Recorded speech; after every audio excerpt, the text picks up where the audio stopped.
Pleasant good morning to everyone. The Access Special Committee is now resumed its sitting. I want to welcome all of you back, those who are joining us the first time, whether by radio or by any social media platform. We thank you for joining us. We want to thank our witnesses who are going to be joining us today. And Honorable Paul Lewis will be our first witness this morning. And Honorable Lewis, we welcome you as well. I will just outline the housekeeping rules and then we will proceed. These proceedings are recorded and they form a part of the transcripts and records of the report. They have been broadcasted on Radio Montserrat and through social media platforms. We ask that you speak clearly. The committee will ask questions and we invite you to clarify any question if necessary. Witnesses are invited to advance suggestions, solutions, or recommendations. We are not here to answer questions. However, if there's a question you wish to ask, we will record the same where it advances the work or purpose of the committee and seek answers. Witnesses and the organization may be asked to provide documentation or further information to assist the work of the committee. Witnesses may refer to their legal attorney for advice or their institutions for advice on answering questions. We reserve the right to recall witnesses and request further information in its various forms. Honorable Lewis, as we've said, thank you for being one of our witnesses this morning. And I'm going to ask you to give us your name for the record and as well as outline for us. On this occasion, you will be speaking as one who was very involved in Access several years ago. Am I correct? Let's make sure we have. Yes. Yes, so for the record. Yes, Madam Chair. You will. So please proceed. Yes, Madam Chair, let me first say good morning to you and the entire Access Committee. And good morning to the audience. Good morning.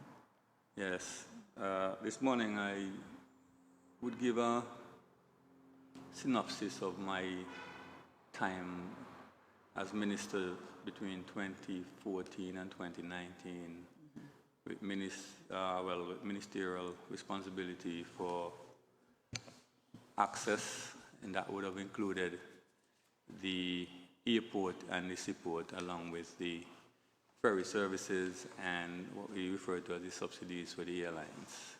Okay. So I actually was assigned the Ministry of Communication Works, Energy and Labor as Minister with Ministerial Direction in September 2014. During that time, the ferry service and airline subsidies were part of the portfolio from September 2014 to approximately April 2016.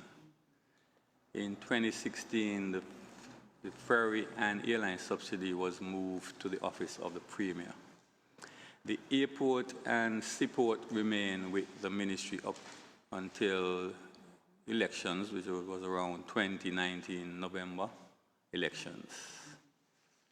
The ferry service I met in place was provided by a service provider by the name of Carib Transport Limited, a company incorporated in Montserrat on 27th of November 2013, which Captain Prince Mills of St. Kitts was a shareholder and director.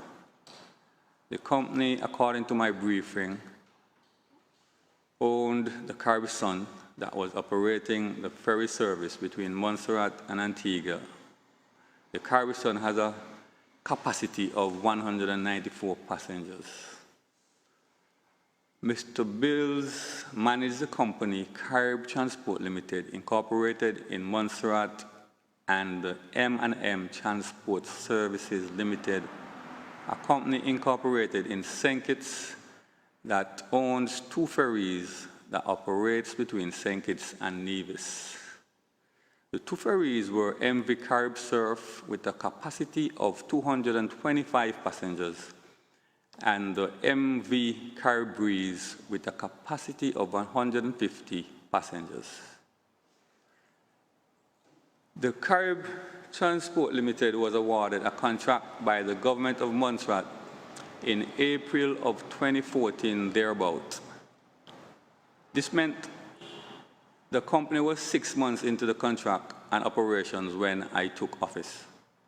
Upon taking office, I was briefed by my ministry on the 6 months operation before my time, and at the end of the year contract, I was again briefed on the last 6 months on the appraisal of the performance of the ferry service during the year, including during my time and before. The ministry was satisfied with the performance and the fact that a second luxurious fast-speed ferry was available to provide a continuous service when the Caribbean was out of service, whether for repairs or servicing, etc. This was a great achievement given all the problems government experienced in the past with ferries contracted, breaking down, and companies had no replacement vessels leaving the island without a ferry service. In addition, I was informed of the in-principle arrangement of the need for this luxurious high-speed ferry capable of providing a comfortable ride in our waters for our people and tourists to remain in place until such time that a purpose-built ferry was procured and delivered. I held meetings with DFID concerning the procurement of a purpose-built ferry. DFID asked if I wish to continue with the idea of a purpose-built ferry, to which I said yes, as the government intention is to improve the overall access in and out of Montserrat. I wish to continue with advancing the purpose-built ferry project and would like to see a start of the process to procure such purpose-built ferry as soon as possible, was my answer. DFID in 2014 agreed they will be responsible for the procurement of the purpose-built ferry using DFID procurement guidelines. DFID agreed to work on the final business case for the purpose-built ferry and to hold an early market engagement day with potential suppliers. DFID was prepared to build on the work done by a DFID consultant, Mr. Bob Noakes of Australia.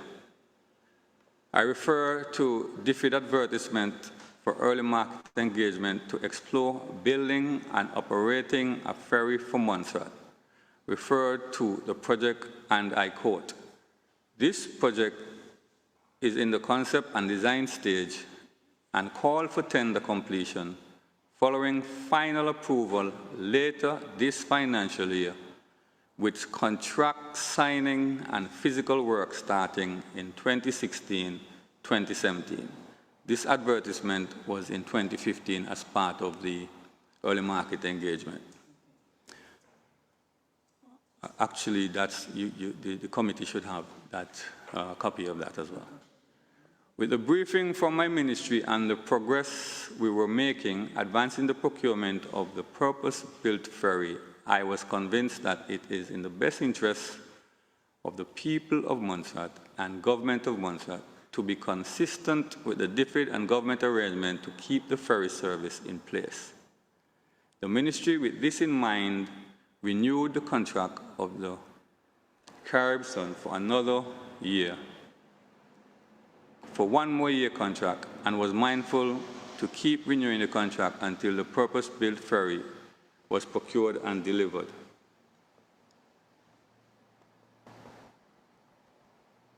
After the ministry renewed the contract, the then Premier, who was my Premier, Donaldson Romeo, inquired as to why my ministry renewed the contract instead of going out to tender. I explained to him the procurement process that took place by the government and DFID consultant during the previous government before the first contract was signed, and the agreement in principle to continue this high-speed luxury service with a second luxury high-speed vessel, ensuring a continuous service. That is to ensure when one vessel is going for servicing, there will be another vessel, and thus continued service, no disruption in the service. Okay. I further explained that Bob Noakes, a deputy consultant hired in 2012 as part of his consultancy work, drafted a prospectus and invited expressions of interest through advertisement in various Caribbean newspapers and on the government website. Bob Noakes then traveled to Guadeloupe, Grenada, Antigua, St. Kitts, and other islands to meet with ferry operators. A GOM, or Government of Montserrat delegation, also traveled to St. Martin and Tortola. As the deadline approached and no submission came in from M&M Transportation Limited, Bob Noakes and others were able to convince the company to also put in an expression of interest, and they were all submitted to the chair of the Public Procurement Board on or about 19 October 2012. Bob Noakes was not satisfied with any of the proposals he received. He concluded that there was not sufficient interest in a joint investment between Government of Montserrat and the private sector. As a result, he recommended that government should acquire its own purpose-built vessel. In the meantime, he was of the view that government should negotiate directly with M&M to operate a service of the required standard until such time as GOM could acquire its own vessel. After Bob Noakes completed his initial assignment, he and other representatives of the Government of Montserrat continued to press M&M to invest in a vessel that would be dedicated to the Montserrat-Antigua route. So in 2013, Mr. Mills and his business partner decided to incorporate in Montserrat for this purpose the company Carib Transport Limited and made a sizable multi-million-dollar investment in order to acquire the Carib Sun. M&M was the only private sector entity that made the decision to invest in an additional ferry in direct response to the Robert Noakes consultancy as envisaged by DFID. The Carib Sun was purchased specifically to operate the route between Montserrat and Antigua. Although it operated occasionally in 2013, Government of Montserrat, after negotiation, signed a one-year contract in April 2014. Following the expiration of this contract, the Ministry of Communication, Works, Labour and Energy renewed the contract for a further 1 year. The contract was renewed based on the understanding that this service should remain in place until a purpose-built ferry is procured, and that DFID had assured me of its commitment to the procurement of the purpose-built ferry, and neither DFID or the Ministry and Government had any issues with the operation of the ferry service between Montserrat and Antigua using Carib Sun. And when I said any issues, I mean any major issues. As with any service, you'll always have feedback and complaints. During the first year of my term, a building was leased in Antigua and refurbished as a new comfortable ferry terminal with facility to seat passengers, customers, customs, immigration, ticket sales, refreshment area, and restroom. This meant passengers no longer had to stand on the jetty to be processed by immigration, etc. The ferry facilitated trading of light manufactured goods, agricultural produce, cargo for businesses and individuals at an affordable rate. The ferry transported passengers on its scheduled runs, and on some days of the week, transported tourists from Antigua hotels to Montserrat on day trips. The government of the day allowed sports personnel and persons performing cultural activities and community and church groups to travel for free in order to enhance, expose, promote, and develop our sportsmen and women and those performing our culture. In 2016, Honorable Romeo requested a full ferry background from the Ministry of Communications, Works, Labour and Energy. On 31st March 2016, the Permanent Secretary of MCWEL provided a full ferry background by email to the Premier as requested. I was copied in the email. That email is provided, so the committee should have that email. This report was sent the month before the ferry contract was due for a second renewal. I sent a copy of the said report to the committee along with related emails. This report refers to the DFID government and Carib Transport Limited engagement and eventually contract signing of the ferry service. Despite this comprehensive report sent to the Premier at his request with all the relevant information, as I explained earlier, and the importance to be consistent with the DFID consultant Robert Noakes' recommendations to keep the then ferry service in place while DFID complete the purpose-built ferry, Honorable Romeo was not in agreement to renew the ferry contract for the second year. I explained to Honorable Romeo that too much is at stake, and since government is continuous, the government should be consistent with arrangement between the previous government, DFID, and the ferry operator unless he had reasons to do otherwise. I asked Honorable Romeo to put in writing his reason for preventing the signing of the ferry contract for the second year, but he never did. I informed him without his reason put in writing, I will instruct my ministry to renew the contract because it is obvious with all the information provided to him, if the contract is not renewed, Montserrat could be in danger of losing the current ferry service and even lose out on the acquiring of our own purpose-built ferry. An email dated 8 October 2015 from Susan Adcock, Project Manager and Policy Advisor, Overseas Territories Department for International Development, to Honorable Paul Lewis, P.S. Menz, Mr. Patterson, and Mr. Jubri was sent to the committee. This email announced Thursday, 19th of November 2015 as a date for the early market engagement. The email went on to invite Minister Lewis and officials to attend the EME as DFID partners in the purpose-built ferry project. I recall Access Coordinator Mr. Jubri and myself joined the local DFID reps in their office to witness the early market engagement by video conference. The Premier did send his apologies for not being able to attend. Despite all the information provided and the ongoing procurement process for the purpose-built ferry on its way, starting with the early market engagement, Honorable Romeo was still not in agreement to renew the ferry contract, but I insisted the ministry will renew the contract. I was then informed verbally by Honorable Romeo that arrangements will be made to remove the ferry services and the airline subsidies from my portfolio.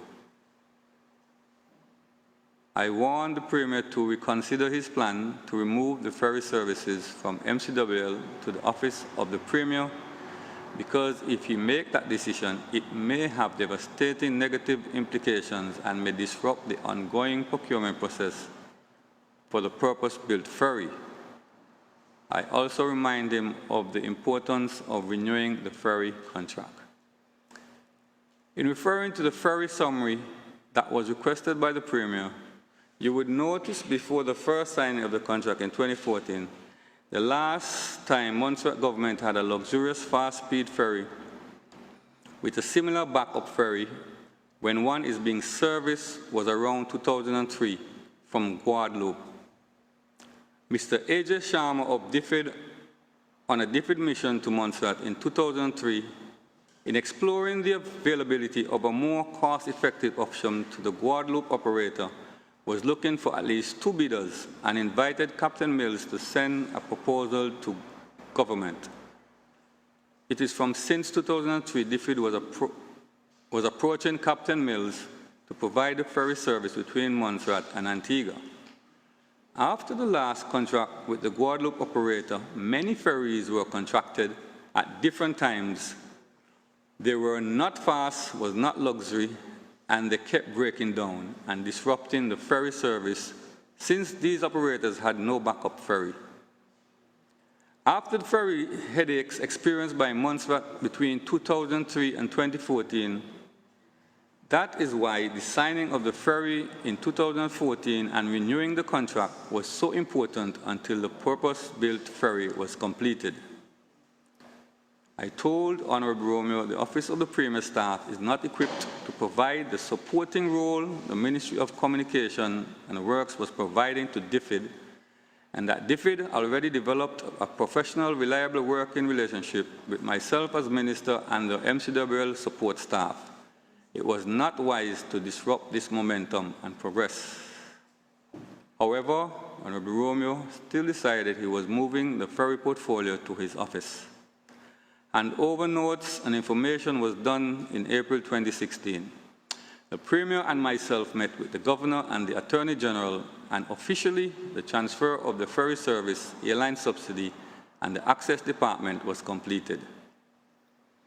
There were two glaring observations after the ferry portfolio was transferred to the Office of the Premier. One, the ferry service immediately ceased to operate after the portfolio was transferred to the Office of the Premier. The island was without a ferry service for about approximately 7 months.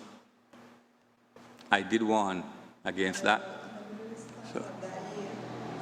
Sorry? The ferry service? Yes, confirm the year. The year when the ferry service moved to Office of the Premier? That was in 2016. 2016. That was around April or so. April. Somewhere around there.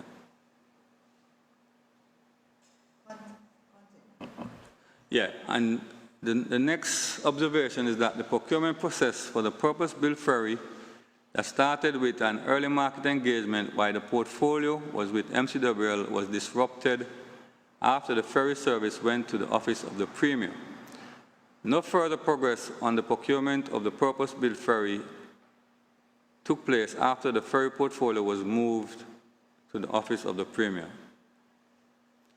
In my opinion, considering the timing and all the information available to the Premier, I do not believe that he had used his best judgment at the time in making the decision to move the ferry to the Office of the Premier.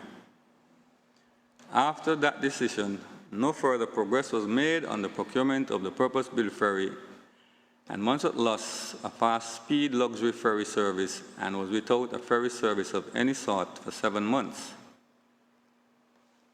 I refer the committee to 3 emails sent to the committee as proof of good progress between the Ministry and DFID on the work done by the Ministry of Communication Works, Labour and Energy, and DFID in advancing the purpose-built ferry procurement. I believe the committee would have those. Yeah, I don't know. Yeah, I'll give you the dates. I'll give you the dates right now. Yeah, you provide, yes. Just let me check my notes. Okay, yes. The first email I'm referring to is one from the PS to Martin Dawson on the 7th of August, 2015. I don't know if you wish me to read it or if that's sufficient.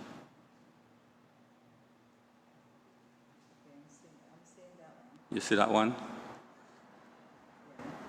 Yeah. Basically, you wish me to read it or? Yeah, it basically said, Dear Martin, our response to the questions circulated are contained in the attached document. MCWL comments. Some alternative questions are suggested also which are more in line with what suppliers within the boat building industry are accustomed to answering. We would also be interested in understanding more clearly what was the intent of each question or what information DFID had hoped to gather from the prospective contractor with each question asked. Given the time constraints, we may not be able to get into that.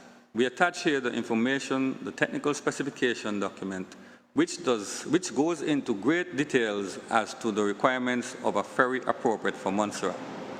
This document was shared with DFID by JM.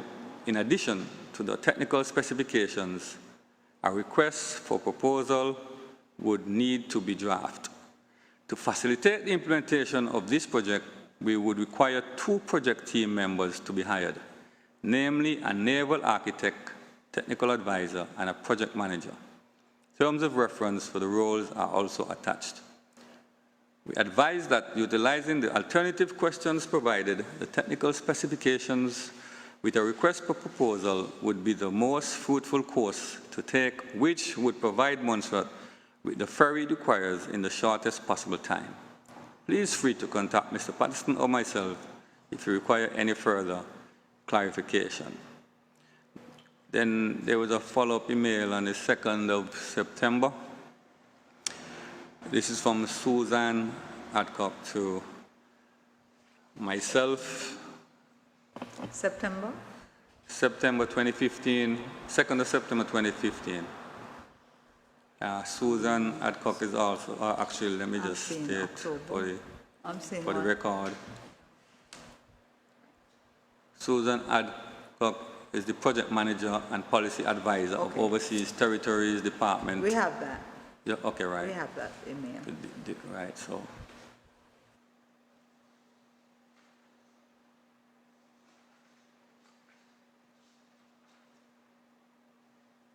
Yeah, you have that. You need me to read that, or you're good with that?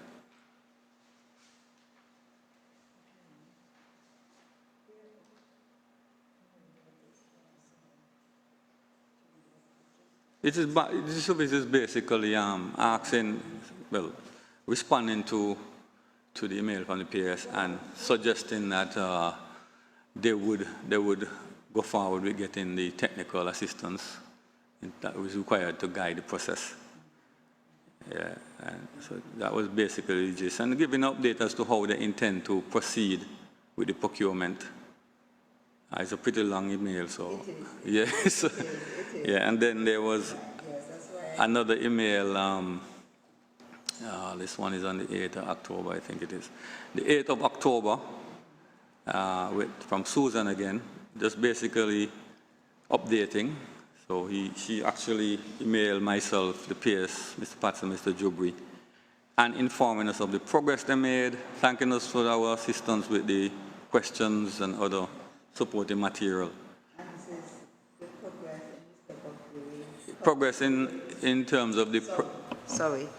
This report, this email is highlighting, as you said, in relation to the purpose-built ferry. Yeah, progress being made. Progress being made. Yes, as I say, it's a long email, so if you wish, I'll just basically state, it states the early market engagement date to be Thursday, 19th November. As I said, that would have been 2015. And invited myself and other ministry officials to attend, which I spoke to earlier. As I said, the Premier sent his apologies for not being able to attend, so myself and Mr. Juby did attend. And that's basically it, giving an update to that point. We have it, Yes, so we'll peruse that. Okay. Please continue. That's basically it. In terms of, I do have other aspect of my presentation, which is to do with the port and the airport, resources, etc. But I don't know if you wish to ask me any question on this first one. What happened with this purpose-built ferry coming into fruition? Well, as I said, the responsibility for the ferry was removed from my ministry about around April 2016. The early market engagement was in November 19th, 2015. So that would have been about 3 or so 4 months after the early market engagement. And then the ministry was moved. So then any response from there would have had to go to the office of the Premier. But as far as I am aware, no progress was made once it went to the office of the Premier. So that was the end? Well, from your knowledge, being in government? From my knowledge, officially, that is what that is what I can speak to, because I can only speak up to the point where the responsibility was with me. Okay. And I explained the progress made while the responsibility was under my ministry. And as you see, you have the letters to, as testimony of the progress made. Once it was removed from my portfolio, I no longer had any responsibility for it. But as I said, my observation was that no progress was made or no significant progress was made after that. So between 2016 and let's say what, 2019, you would still have been in government? I would have been in government, but the... Let me have my mind. Between 2016 and 2019, you still would have been in government? I would have been in government between 2014 to 2019, but the access portfolio, as referred to by most persons, the ferry service and what they refer to as the subsidy for the airlines, was only in my portfolio from 2014 September, when we took office, to 2016 April. But as a member of government, what transpired in terms of the ferry service after that, for those periods, for that period 2016 to 2019? Are you able to tell the committee what service the island would have had? Well, what I recall is that immediately after the ferry service was transferred to the Office of the Premier, there was no ferry service at all for 7 months, approximately 7 months. Could be 6.5, but approximately 7 months. And after that, I think then we had a service. I don't recall who the service provider was. It may have been Jadenson, but we had a service provider after 7 months, going back out to tender. And in terms of the, as I said, in terms of the, when I asked about the progress of the purpose-built ferry, I was never really able to get any answers. And as I said, it was no longer under my portfolio, so I had no remit. So I could no longer communicate with DFID about that. Do you recall whether the service during these years were seasonal or all year? The service during 2014 to 2019, with the exception of the 7 months break, was all year round services.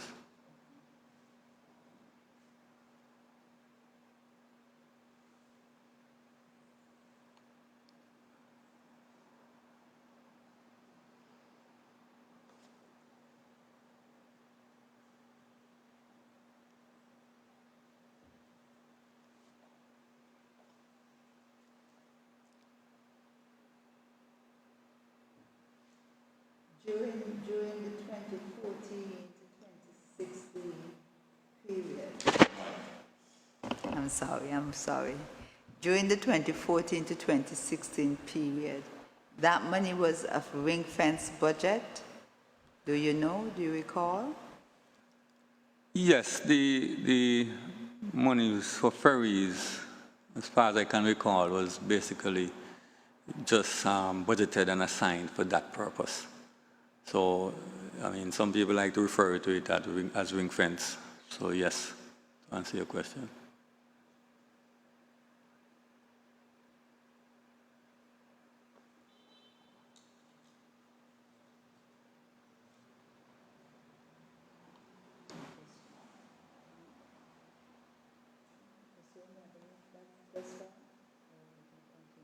I'll ask one question.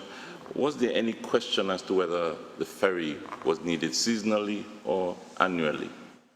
Was there ever any question while under you or under? You say annually, you mean all year round? All year round, yes.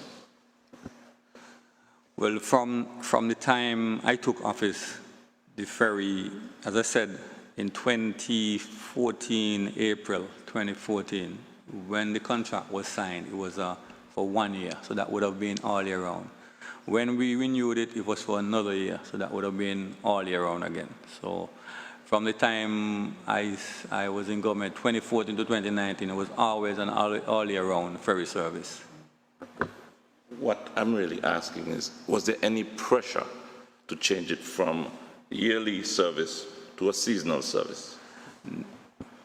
No, there was never any pressure as far as I was aware of. As a matter of fact, I recall the government had a policy to increase the arrivals of tourists to the island, and that what was taking place, as a matter of fact, to be fair to all, what was taking place even before we took office was the day trippers from Antigua hotels, and we continued it. So we continued the day trippers, and as a matter of fact, at the ministry, we even established an annual agreement between ourselves and St. Kitts Public Works, where we would go down, they would come back up, bring their friends and up, and we tried to encourage it as much as possible. We did that with APUA in Antigua, because we were trying to make sure we do as much as possible to utilize the ferry in those slow seasons.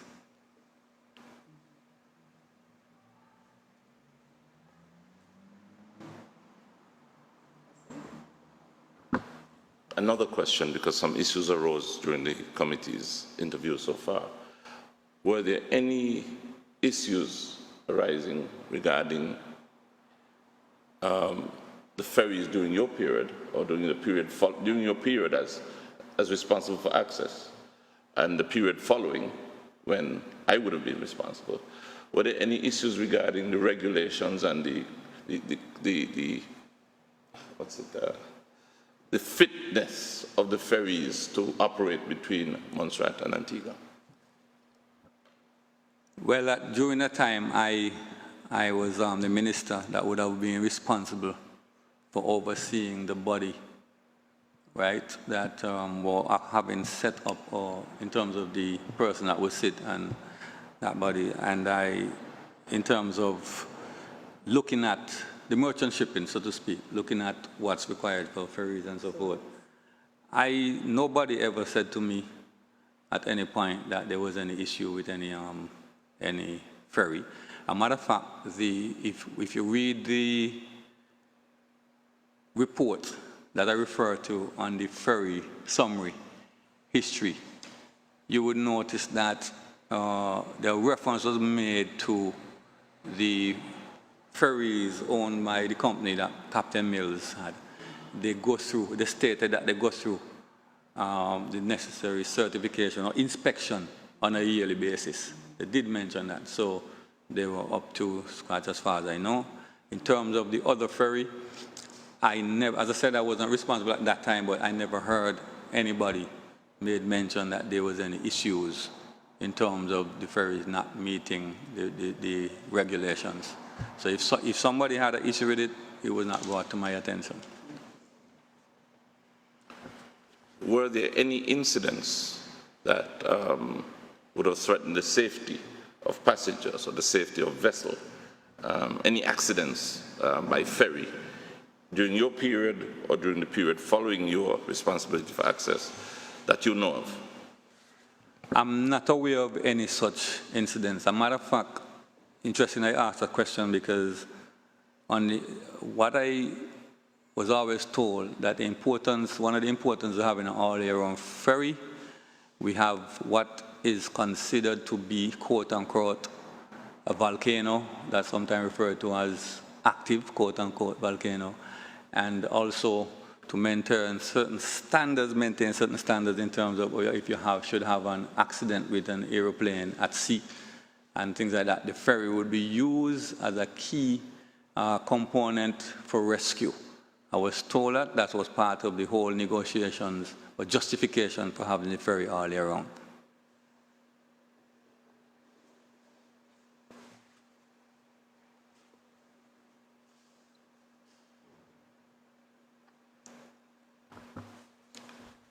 A further question. When there were rough seas, and sometimes the ferry was not able to land because of rough seas, how did access address getting persons who were booked for the ferry from Antigua to Montserrat?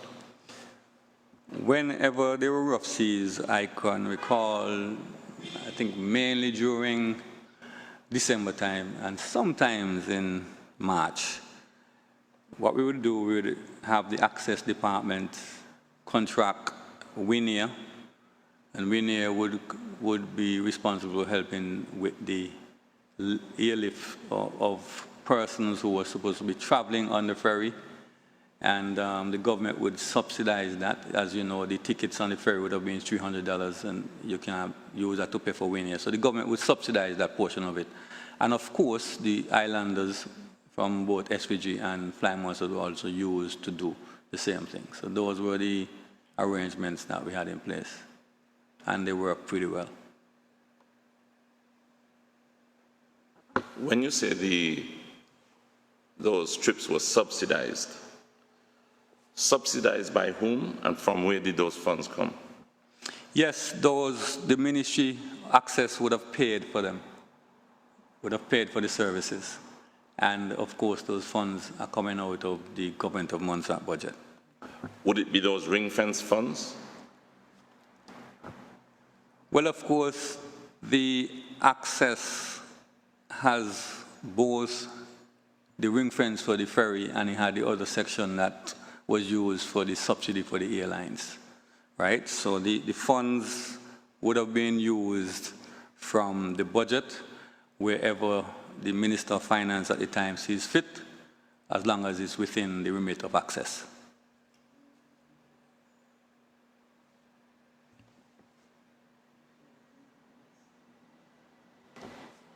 So you're saying that DFID at the time supported the action to address accommodating passengers who were stuck in Antigua to travel by ferry.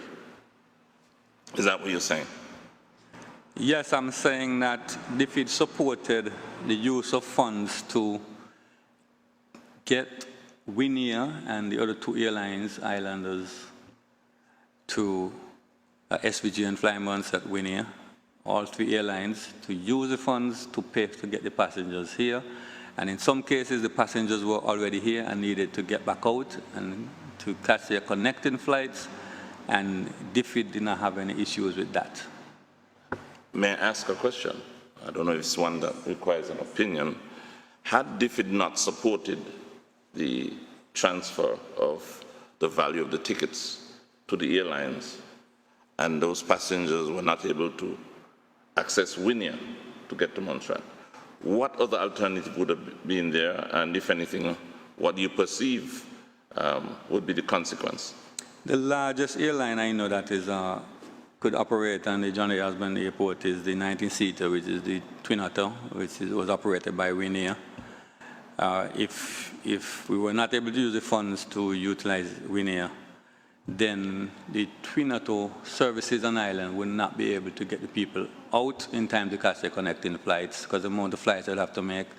And we also know there's an issue with, according to the amount of flights made, then the pilots have to rest and all of that stuff. So it would not have been possible to get people in or out, given the numbers that we were dealing with.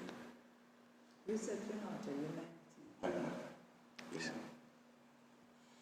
clarify. You said the Twin Otter would not have been able to, or? No, I was saying just for clarity, I just wanted to. Yeah, let me give clarity on that. I was saying if the Twin Otter was not, if we were not allowed to use the Twin Otter, then the islanders on island, which are operated by the SVG and Flying Montserrat, they would not be able to carry sufficient trips or make sufficient trips to carry the amount of passengers that were available to either come in or get back out to catch their connecting flights. They themselves will tell you that once the pilots do certain hours within the day and so forth, there's over a period of time they have to rest and things like that. So with only, 7 seats, they would not have been able to carry all those passengers. Thank you. At what particular periods of year would there be such a demand to get passengers over that would require this subsidy and assistance? What time of year would this be, where there's so many passengers traveling that you'd have to get the extra help? It's normally, by statistics, is normally the month of December leading up to our end of year festival, and after that period when people need to get back out, and leading up to March, which is the St. Patrick's Festival, and the period after that, getting them back out.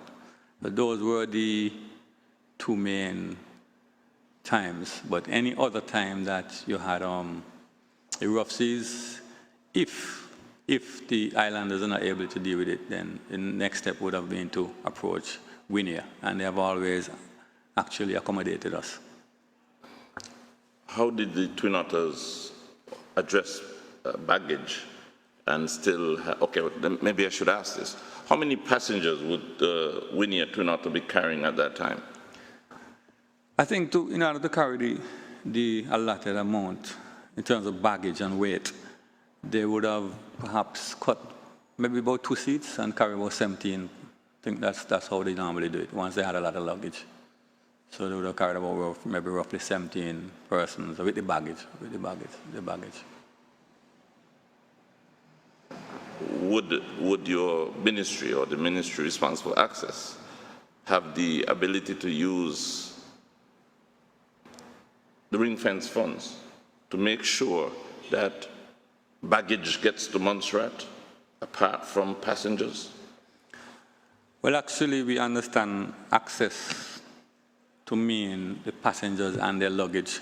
So yes, the answer to the question is yes, because you can't bring people and leave their luggage. Just to clarify, the luggage was dealt with on a same basis as if they were on the ferry, or would there be a special charge for extra pieces? Because on the ferry you were allowed a certain amount of weight. Yes, what happened, once the ferry operated by the government of Montserrat is at fault and cannot carry passengers and their luggage because of natural events, the government had the responsibility to get the people and their luggage to the destination.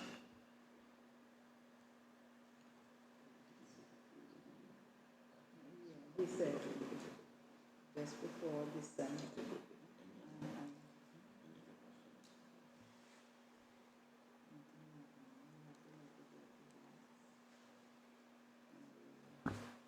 How essential was the ferry in accommodating tourism's plans? Yeah, if you look at over the years, we'll see that our present airline providers operate, I think one operate 2 or 3 islanders, and one, I think use one islander.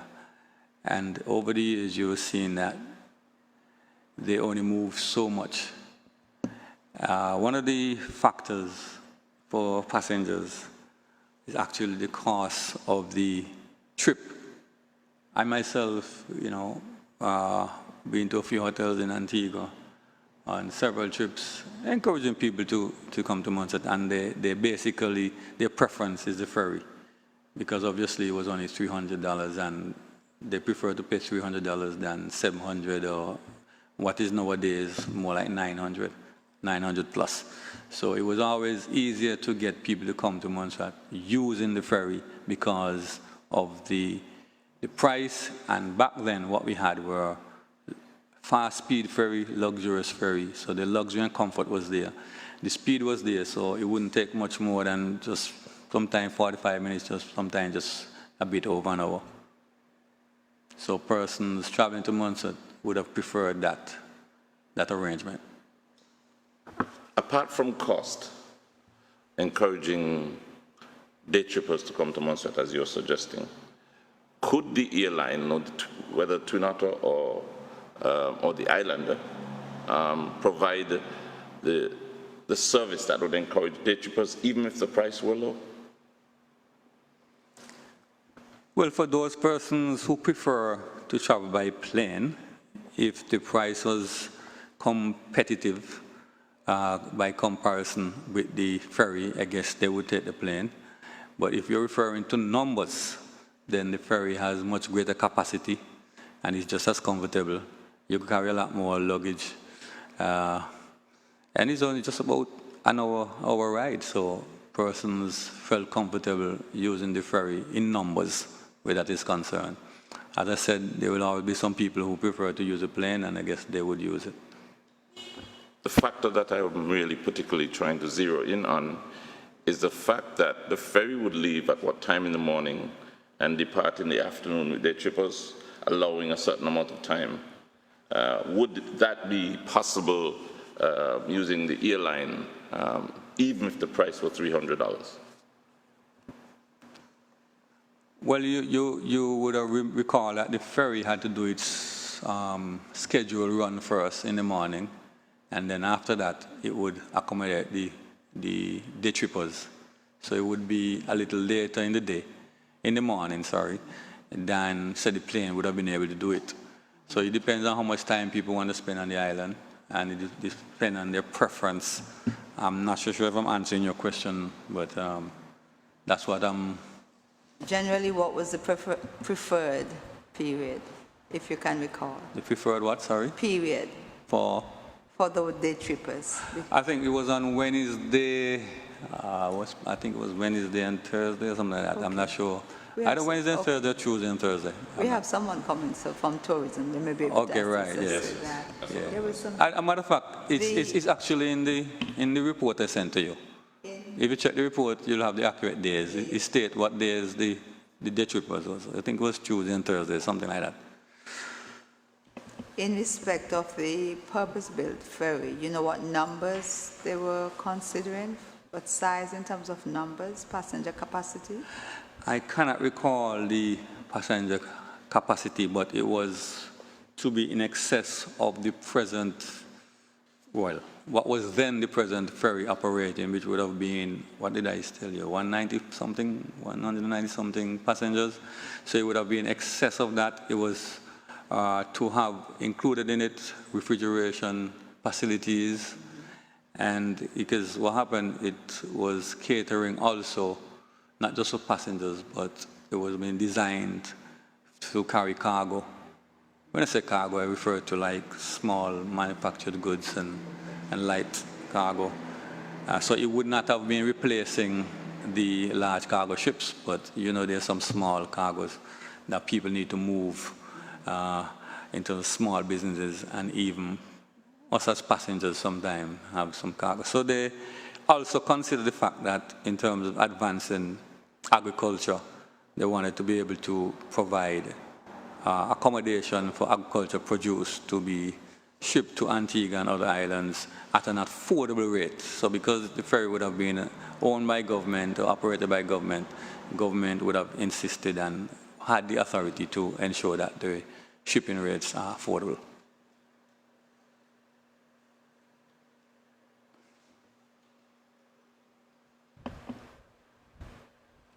Thanks for that bit that it was going to be owned and operated by government. So the plan was not to separate government-owned but private sector operated? No, sorry, I think you misunderstand what I'm saying. I'm just saying... So let me give you clarity on that. If the purpose will ferry itself, part of the discussion, if you look at the information I sent, when you get a chance to read it in detail, part of what they were considering is whether or not, after the early market engagement, during the early market engagement, they wanted to get a feel for whether or not it makes sense to have one person operate, maintain, and own it, or you better have somebody own it and have those persons who know how to operate the ferry at a commercially. And of course, the whole idea was not just to operate between Montserrat and Antigua, but to use the ferry between other islands to, what you would say, maximize the income that you can get from the ferry. Well, just one very important point regarding the purpose-built ferry or the ferries that are generally used. Is there some sort of specification for the size of ferry or the whether it's twin-hulled or single-hulled, in order to handle the waters between Montserrat and Antigua? Well, the size, from my limited knowledge, I would say I'm not an expert in that area, but from the discussion we've been having with experts and so forth in those meetings, they would specify, part of the design was to consider the size, yes. And of course, they would have decided whether it's single hull or otherwise. But I don't think single hull was one of the popular preferences, though.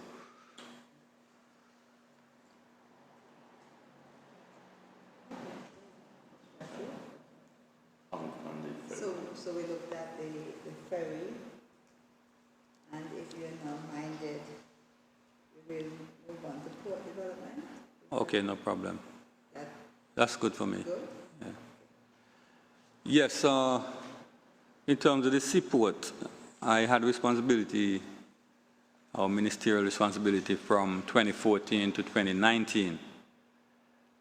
We would all recall that Montserrat lost its main port in Plymouth some 20-something years ago.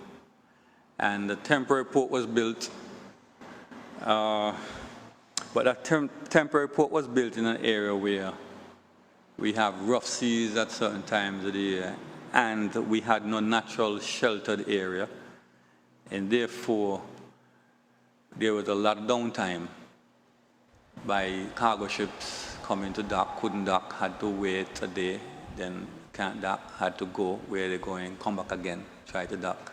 As a result, if I recall correctly, I think it was about $1,000 that's placed on each container coming here just because of the inconvenience of the ships. So it means that our products were more expensive just by that fact. So meaning that it was critical that we have a harbor, a jetty that could accommodate these cargo ships and other ships, even when you're rough, which means that leads to the need for sheltered harbor. You had to construct a breakwater for that to happen.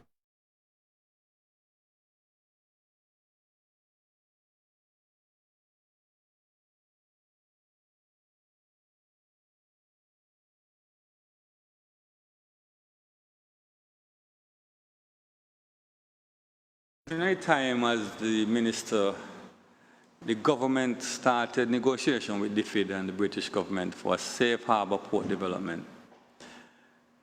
DFID initial funding to approach UK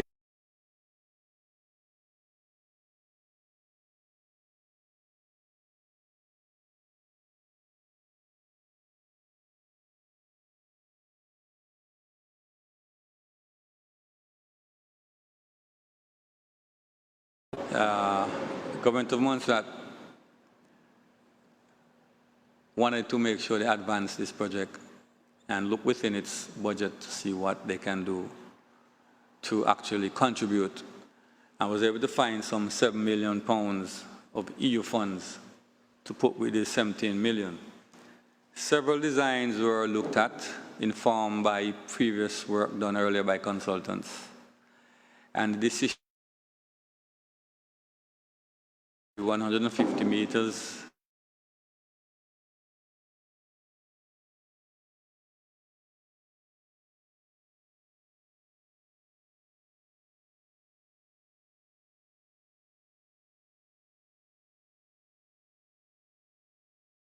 Smaller vessels.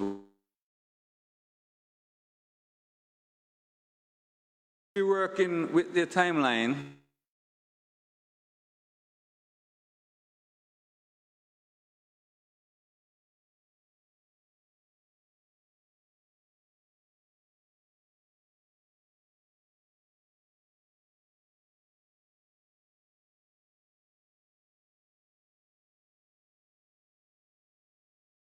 Portfolio and disbursement of funds on behalf of UKCIF for Montserrat and across the region.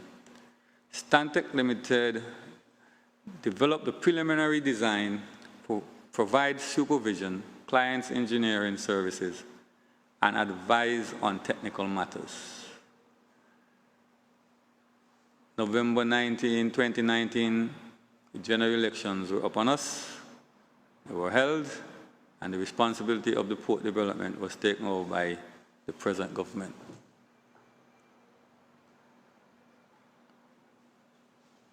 Can you tell us in your own words how far along you have your mic? Can you please explain to us how far along during your tenure you had proceeded, or the government would have proceeded with the port development plans? The design, they started working on it, as I said, Stantec. Although you might hear it's a design and build. It's not as if it was designed. The design and build is not done by the contractor, 100%. There was a certain amount of percentage of it that started under the Stantec Limited, so that's why I refer to preliminary designs. Okay. So there were some preliminary designs, of course, to guide the process. And they would have done that, bearing in mind that what they're looking at is 150 meters jetty and 150 meters breakwater to cover, to create a safe harbor. As I said, it was ongoing because it's a design and build. The other percentage, I think maybe 70% of it would have been the responsibility of the contractor, whoever would have won it, to do the other 70% of design and while building. So it was pretty much agreed on 150 meters and length in jetty and 150 meters approximately in breakwater. As I said, we continued to negotiate for sufficient funds, although CDB insisted that we launch the project. And that is because they had a timeline to spend the UK CIF funding, and they had to show that they are making progress on the project. As a matter of fact, one of the areas they insist on happening before the project could be launched, we had to, by compulsory acquisition, take the land that's on the hillside, the same land that you see right now that seems like going to fall in any minute and create some danger, which I'm surprised that it has not been quite yet been stabilized at this stage of the construction. But we acquired that land so that work can be done on it, it can be stabilized and utilized for the port development. Thank you. Okay, you want to continue on the port? No, I will go to the airport if no further questions.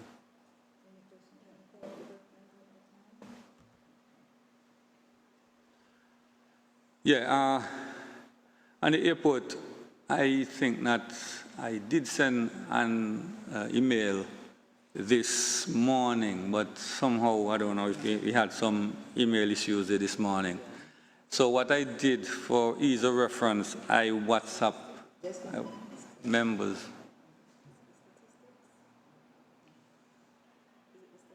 It's the incident, is a table with the accidents and incidents log.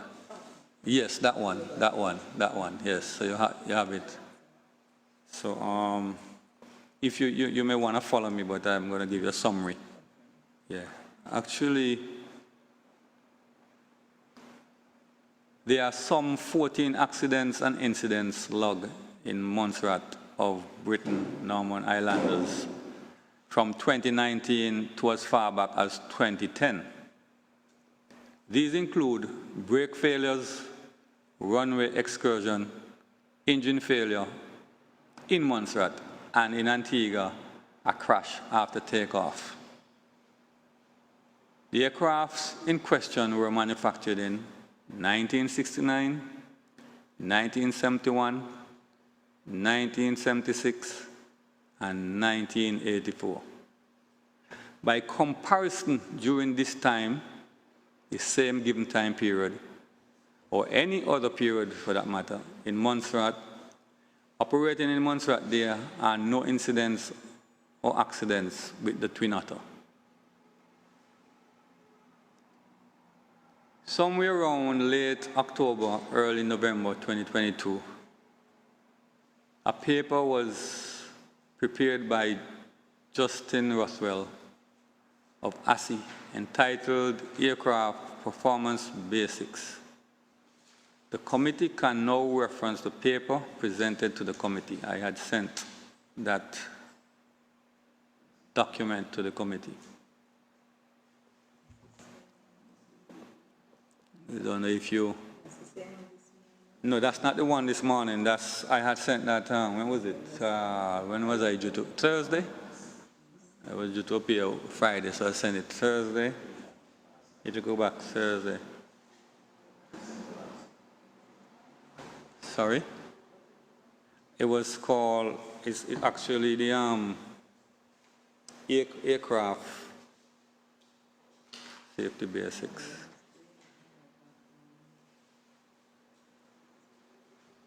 Anybody seen it? Aircraft performance, yeah. That might be the heading.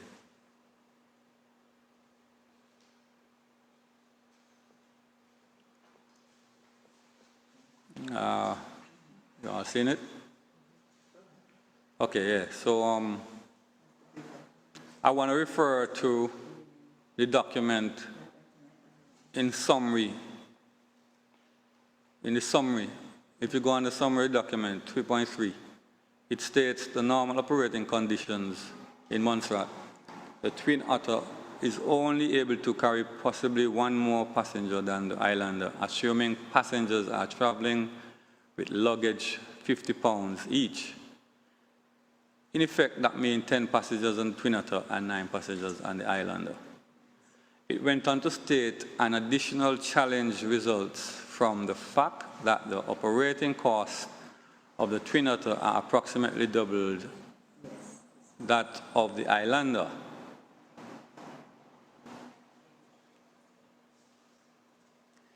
Yeah, I'm going to make reference to the document.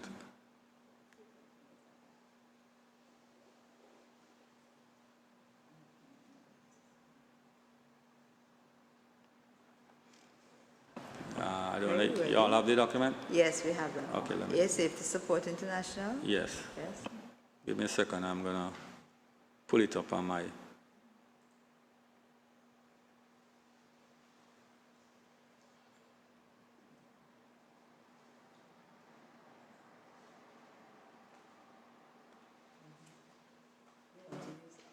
No, I have it. I just wanted to pull it up. Okay. Yes. Okay then. So we are at 1.6 of the background performance. Background performance 1.6 state. Montserrat Airport was designed and built in 2004-2005 with the Twin Otter in mind. It is relatively short runway that is categorized as a Code 1 runway. That is less than 800 meters. However, in 2016, the declared usable distance of the runway for takeoff and landing changed due to the international requirements set by International Civil Aviation Organization, requiring a runway and safety area RESA of 30 meters for Code 1 emergency overrun, Code 1 runways. This reduced the length of the runway by 30 meters to allow for an extra emergency overrun portion in case it was needed. 1.1 went on to say, the RESA give a safety margin when airplanes overrun the end of runway during a landing or a rejected takeoff or overshoot the intended or undershoot the intended landing runway. They are constructed to provide a safe area, which is as far as practicable, clear of all but frangible objects.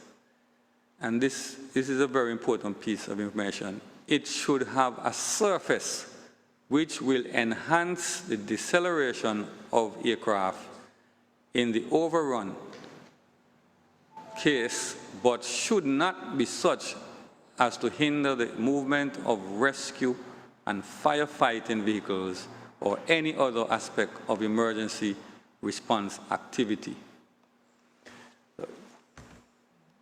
Having read that, effectively, in my opinion, there is no physical runway and safety areas in the John Osborne Airport as we speak. ARISA gives a safe margin when, as I just explained, it should be made of a material that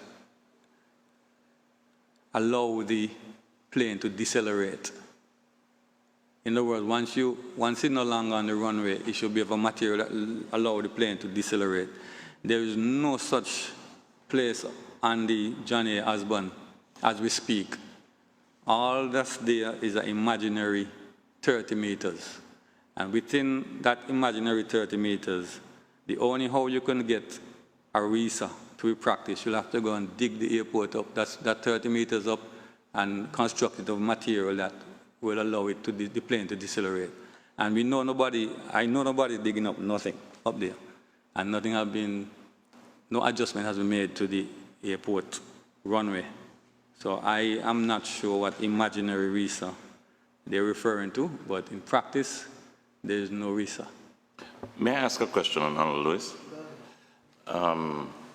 If I recall correctly, ASI did say when they were interviewed by this committee that by having that hard asphalt surface, which is considered the RISA area, that the plane that averted the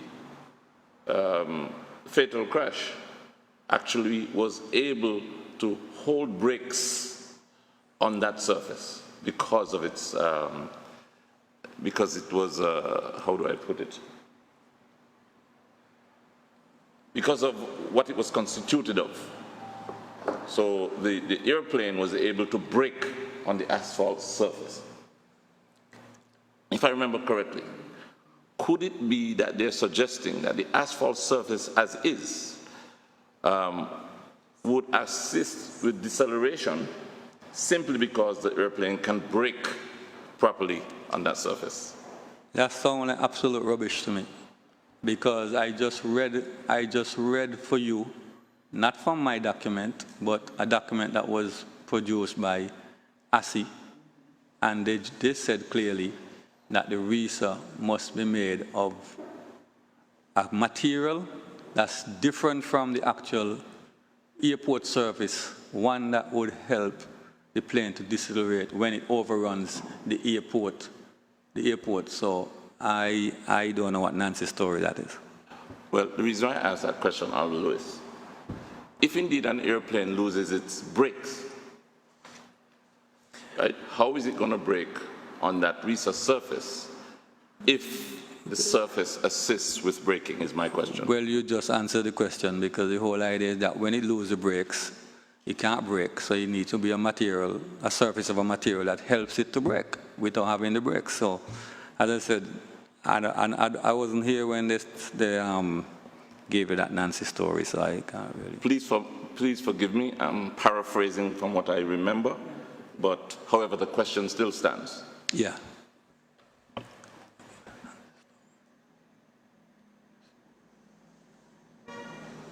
Yeah, you wish me to?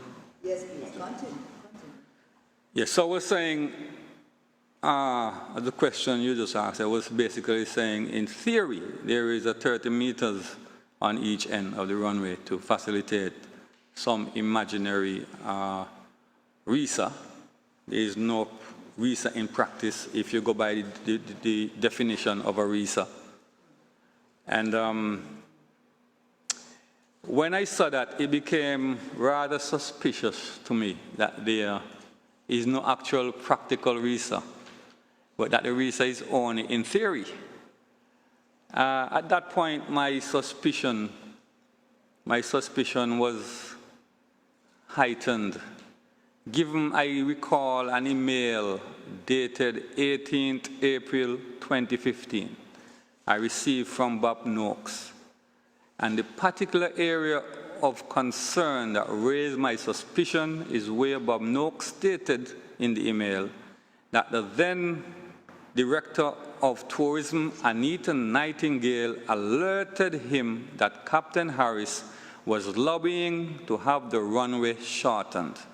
The email I refer to is submitted to the committee for your reference. After viewing the content of the ASSI paper and recalling the email content, I emailed Justin Rothwell of ASSI. Mr. Rothwell did not reply to my email. However, I made my email public. My letter was also sent to the committee. Sorry, I missed that. What letter? What date? The letter I refer to, there was a paper by Justin Rothwell around, yes, that one, around November 20, yeah, that's the one, 2022. And early November, late October, early November, then I would have responded to that, that email. Or that paper, I should say. I then responded to the paper from Justin.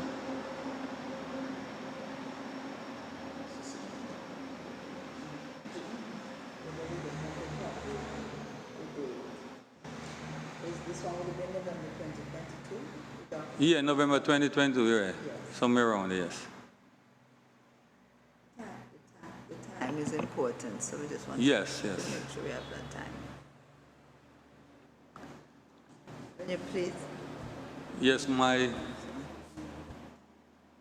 letter to Mr. Rothwell would have read, I write in reference to a paper by Mr. Justin Rothwell of Air Safety Support International entitled Aircraft Performance Basics. I am concerned that the reduction of the passenger capacity to approximately half of the Twin Otter maximum load will result in deeming Twin Otter operations with present ticket rates to be financially non-viable. This would result in an automatic reaction by operators to not utilize this aircraft type. We find it a bit concerning that the runway end safety area submission affected the DH-6 Twin Otter aircraft and somehow not the presently operated Islander aircraft. The question must be asked as to who benefits from the obvious disqualification of the Twin Otter from operating into the John A. Osborne Airport. Despite almost 2 decades of flawless performance, contrary to the concerns expressed in the document, as the author correctly confirms, the aerodrome was designed for the use by the DH-6 Twin Otter aircraft. There have been 0 concerns expressed by the 3 companies that have so far operated this equipment into Montserrat. It is our conviction that this document was designed to create an environment hostile to operators and to a lesser extent introduce doubts into the minds of the traveling public. This could be deemed a gross overreach by the regulator to be venturing into the realms of operator financing. The language used suggests definitive support itself as a going concern and will, for its maintenance, absorb UK aid funds intended for health, welfare, education, and youth affairs. Observations. In the introduction, it states the Governor's Office of Montserrat requests an independent assessment on the viability of operating various types of aircraft at John A. Osborne Airport. The request assessment or the requested assessment is aimed at maximizing the potential of John A. Osborne Airport, taking into account current and new aviation developments. In doing so, aviation safety and security remain paramount. It also states the outline of assessment will be reviewed by ASSI.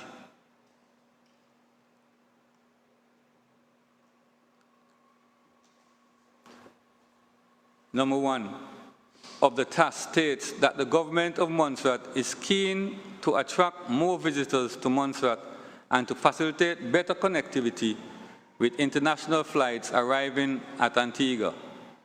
We are therefore seeking an independent assessment comparing the overall viability of aircraft types to include but not limited to the following: D8C6 Twin Otter, BN2 Islander, Cessna 208 Caravan, and Pilatus PC-12. Number 2, of the task states that of each aircraft type assessed, the assessment should take into account the following factors: the performance characteristics of the aircraft using data from the manufacturer and flight manual. B, the load restrictions given the declared distance and physical characteristics of Johnny Osborne Airport runway. And C, the resultant operating costs. My concerns. I bring to your attention the paper entitled Aircraft Performance Basics, prepared by ASI Chief Operating Officer, Mr. Justin Rothwell. This paper took into consideration the very factors specified in number 2 of the task and concluded in its summary with the reduction of the runway by 30 meters. The Twin Otter will only be able to take 10 passengers with 50-pound luggage each, and that the operating costs of the Twin Otter are approximately double that of the Islander. It would appear, based on the above information, that the TORs are tailored to favor a predetermined outcome. There is already a 10-passenger maximum restrictions in place on the Twin Otter, informed by Justin Rothwell paper. The Twin Otter operated at the John A. Osborne Airport from the opening of the airport in up to 2022 without any safety incidents. Its record here is impeccable. I also concerned with ASI reviewing the assessment. Let me repeat that. I am also concerned with ASI reviewing the assessment, as the process may not be deemed independent, given the paper prepared by its Chief Operating Officer.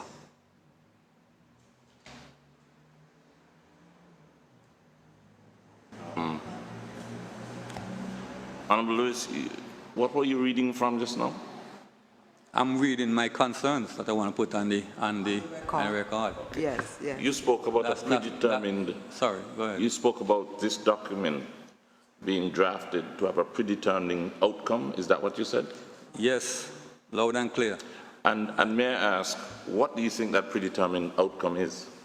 Obviously, the paper that was drafted by Justin, yes, air safety.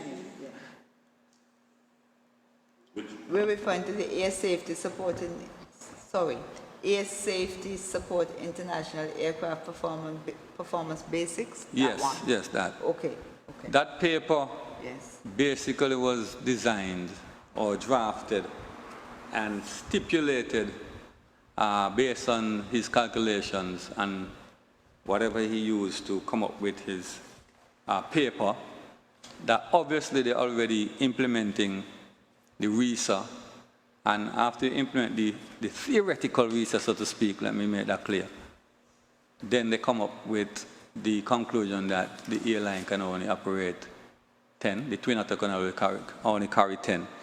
Then you come up with the terms of reference for bids to determine what's the best airline, and you put the very same things in terms of reference. So obviously it's predetermined.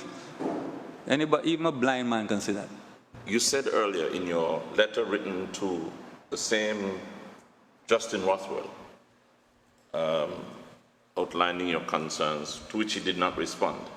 You said in that letter that you asked him who would benefit from the actions being taken in his letter.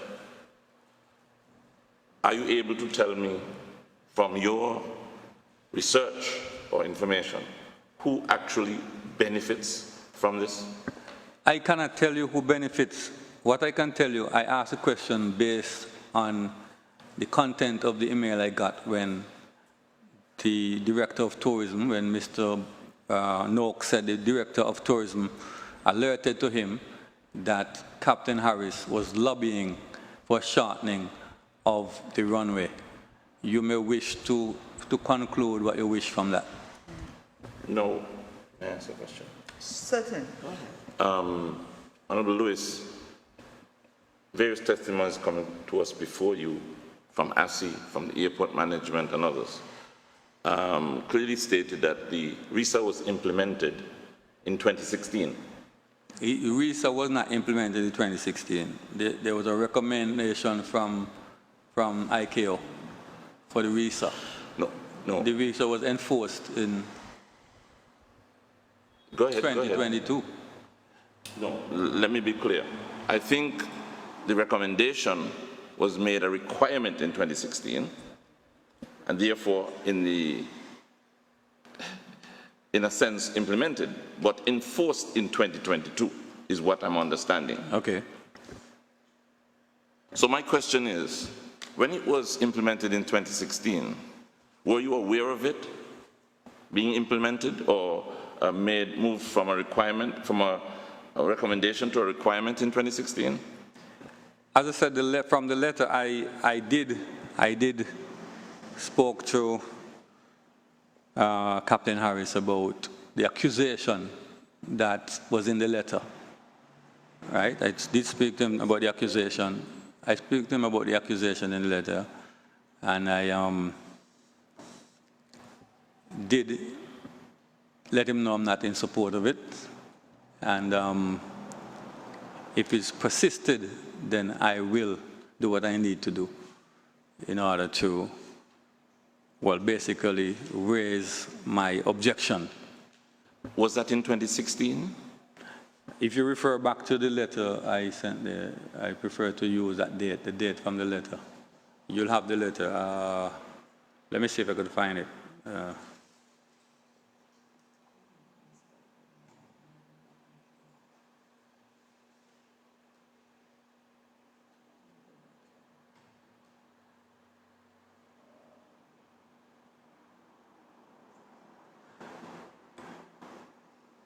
The date of the letter is April 18, 2015.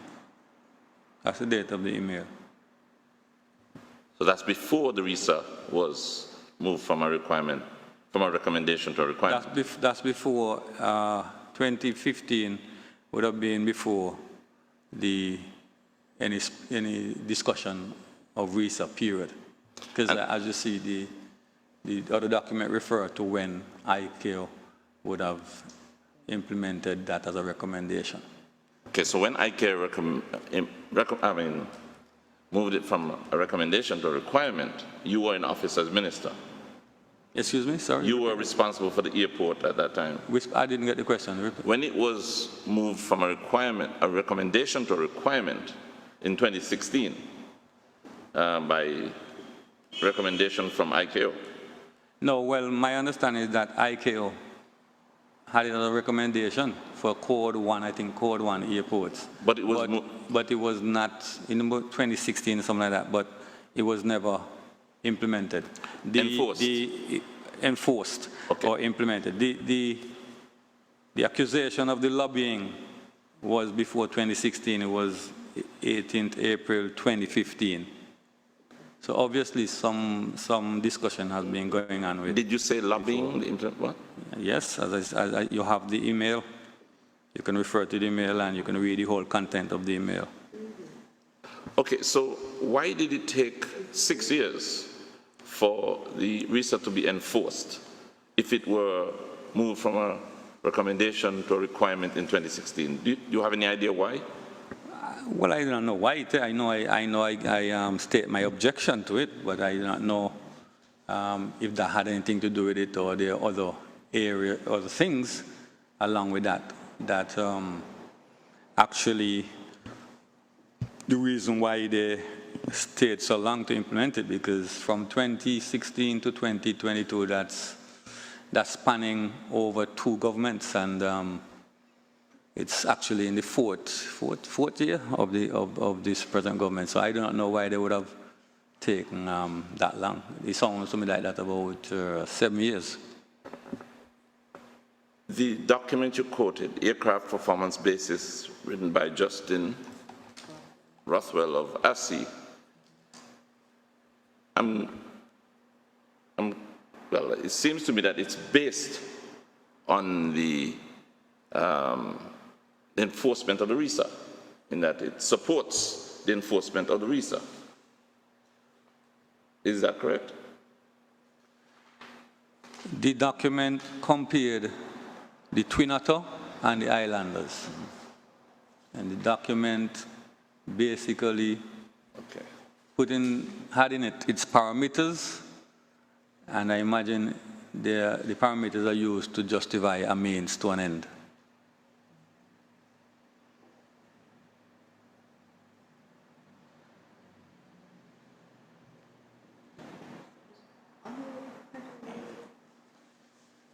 Please read that email into the record.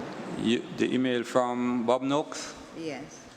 Okay, the email, Saturday, April 18, 2015, 10:07 a.m. Greetings, dear Minister, greetings. Please find attached the email sent yesterday to John Bowker. Read the list of recommended capable fast ferry builders. This list is revised from what I had in last year's feasibility study. You will note that there are no UK firms that, with the capability. This is the industry assessment of my naval architect marine surveyor.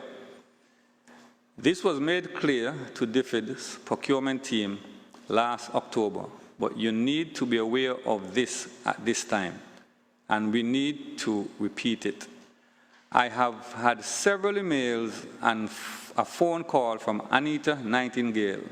She has alerted to me that Captain Harris is lobbying to have the runway shortened. She is quite alarmed.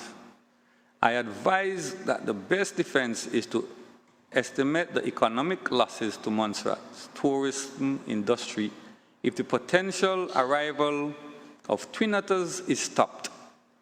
She has been telling me about the new Twin Otter investment. I told her that she should send me some stats on this concept proposal, and I would estimate the economic penalty that could be incurred. Your Premier could, with you, send this assessment to the head of DFID and the UK Territories Minister. There has been my study and others on the future economic benefits of Twin Otter services. DFID accepted my results. So that is my suggestion to address this selfish nonsense of Harris. I believe he wants to retire and sell the Fly Montserrat business. His best price will come if he can show that Twin Otters will never land. All very devious and old boy tactics. I have seen this before. My best regards, Bob.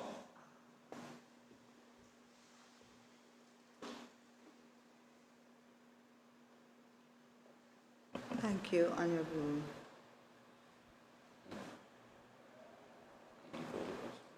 Yes.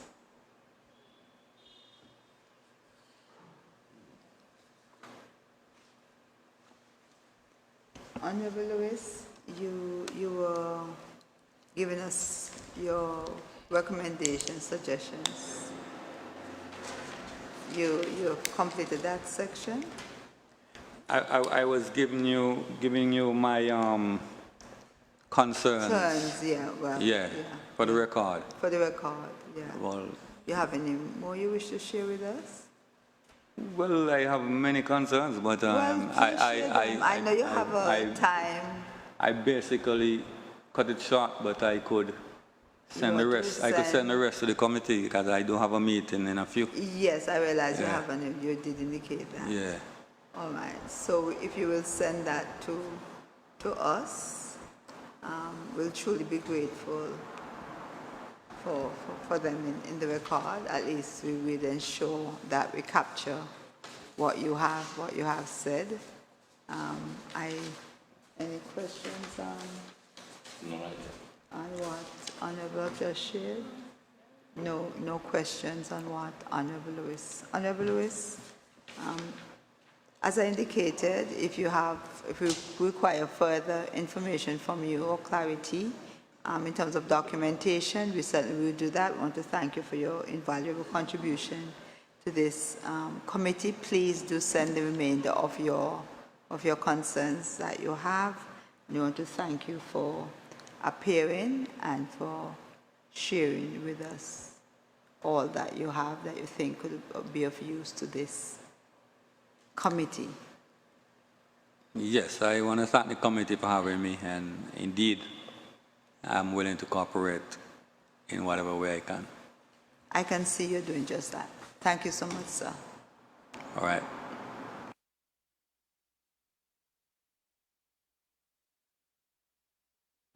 We will stand for a health break. 10 minutes, please.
Good afternoon, everyone.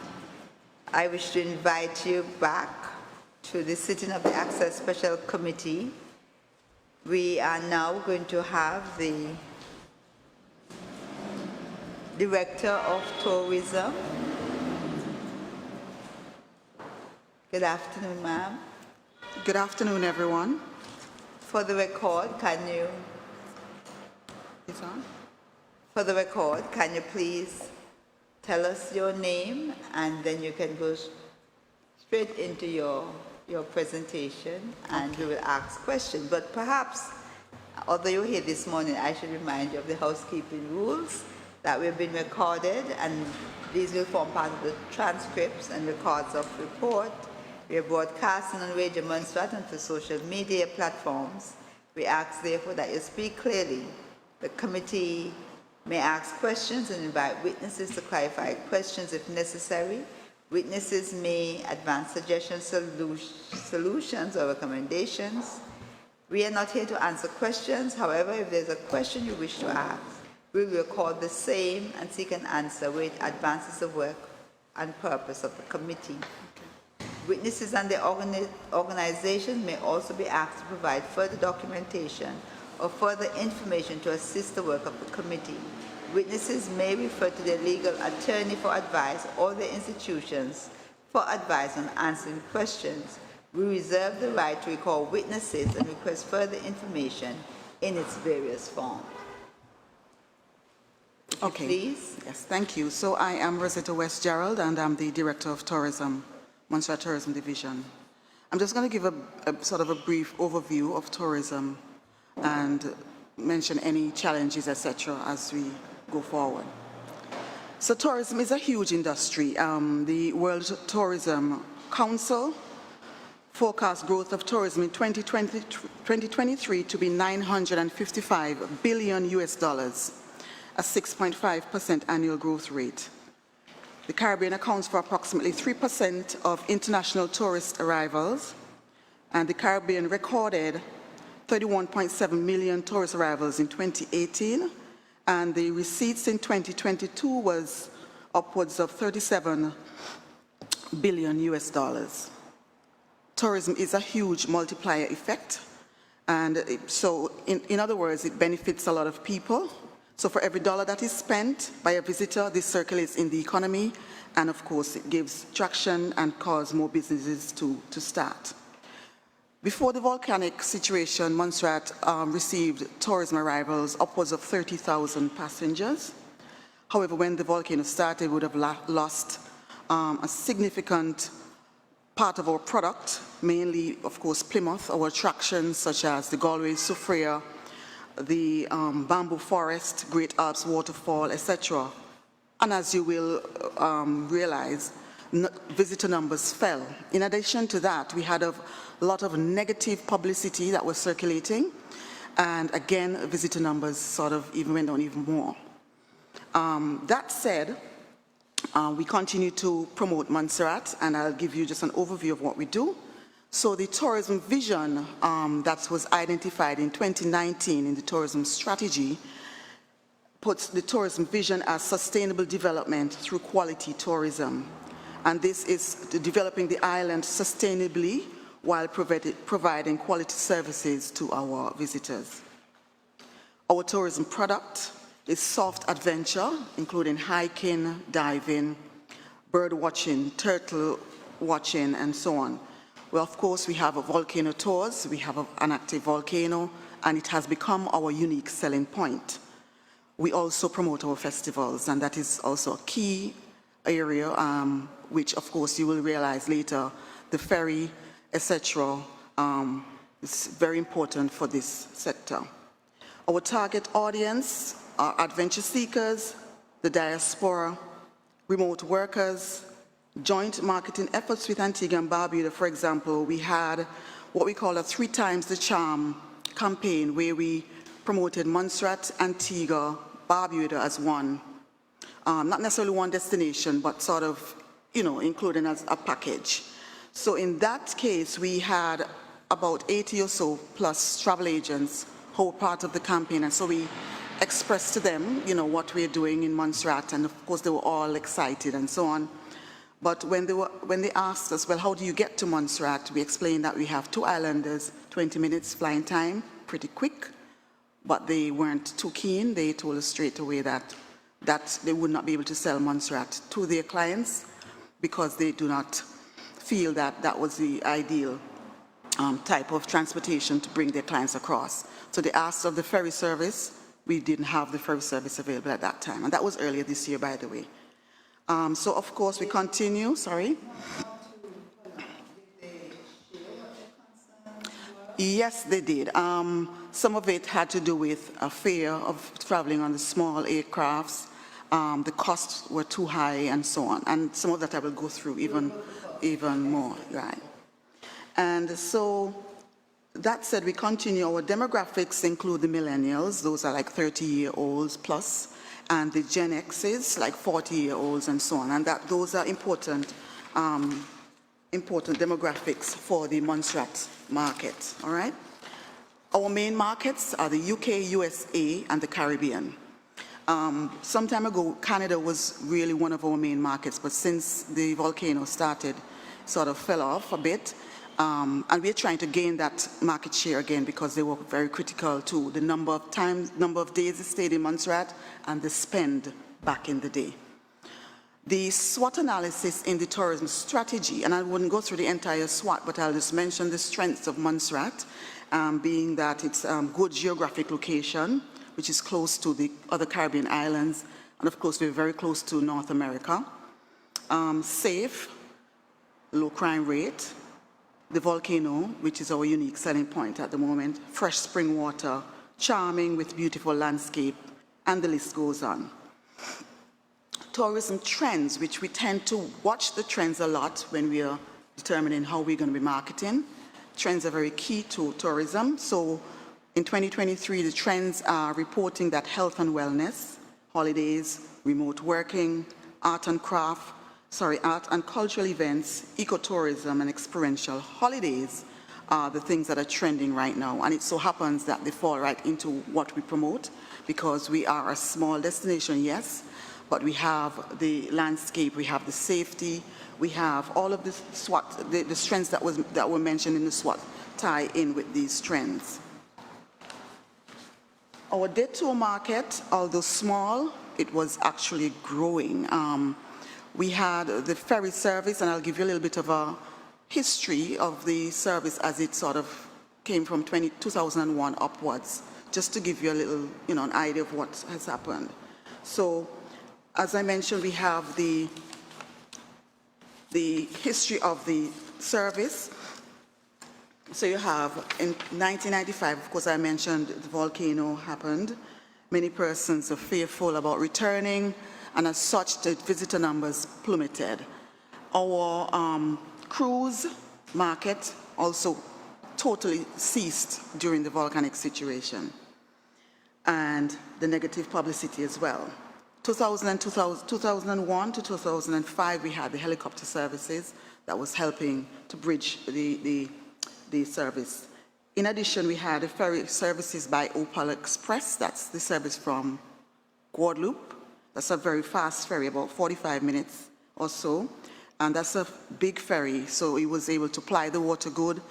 People were very happy about that ferry, and so the visitor numbers started to increase again. 2005, Winea and Caribbean Aviation were in place. Caribbean Aviation code shares with Liat, and I'll explain code sharing a little later. And so Caribbean Aviation came to Montserrat along with Winea, which was Twin Otter Services. In 2006 to 2010, the ferry service ceased, and that's the Opal Express. Then we had Trans-Anguilla that came for a very short period of time into Montserrat. Caribbean Aviation services ceased in 2008. Then, of course, we had Fly Montserrat and SVG services in between. And I don't know if you remember I can't even pronounce it properly, the ferry service that came around 2010, and that service was sort of up and down. There were a lot of issues. Sorry, what From ferry service? Antigua. It's spelled FJORTOFT, Photograph or something like that, ferry service. In 2011, Winnie services ceased, and that was a big thing as well. Then we had ferry service from St. Kitts Nevis. You have the Carib Surf, you had the Caribbean Queen, and also we had Jade and Son ferry that came ceased during COVID, and the short-term ferry service from Anguilla. And of course, in addition, we had Winnie that came.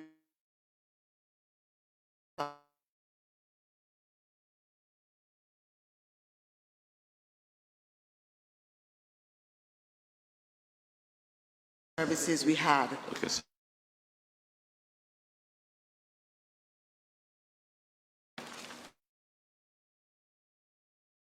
Mentioned we would have been doing the joint promotions with Antigua.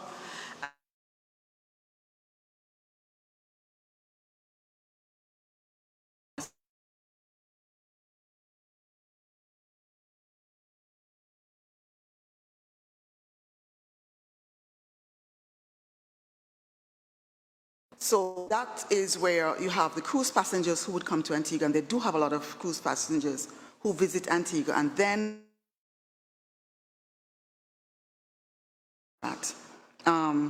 once they are sure that they, for example, are leaving a little later. So if a cruise goes to Antigua and it's leaving like say 9 o'clock in the night, then that would give us enough time to invite them over to Montserrat on the ferry. And because of course these vessels are too big for Montserrat. So we invite the cruise passengers over on the ferry, and they could see Montserrat, enjoy it, and then they'll go back in time to take their cruise back to the whatever destination.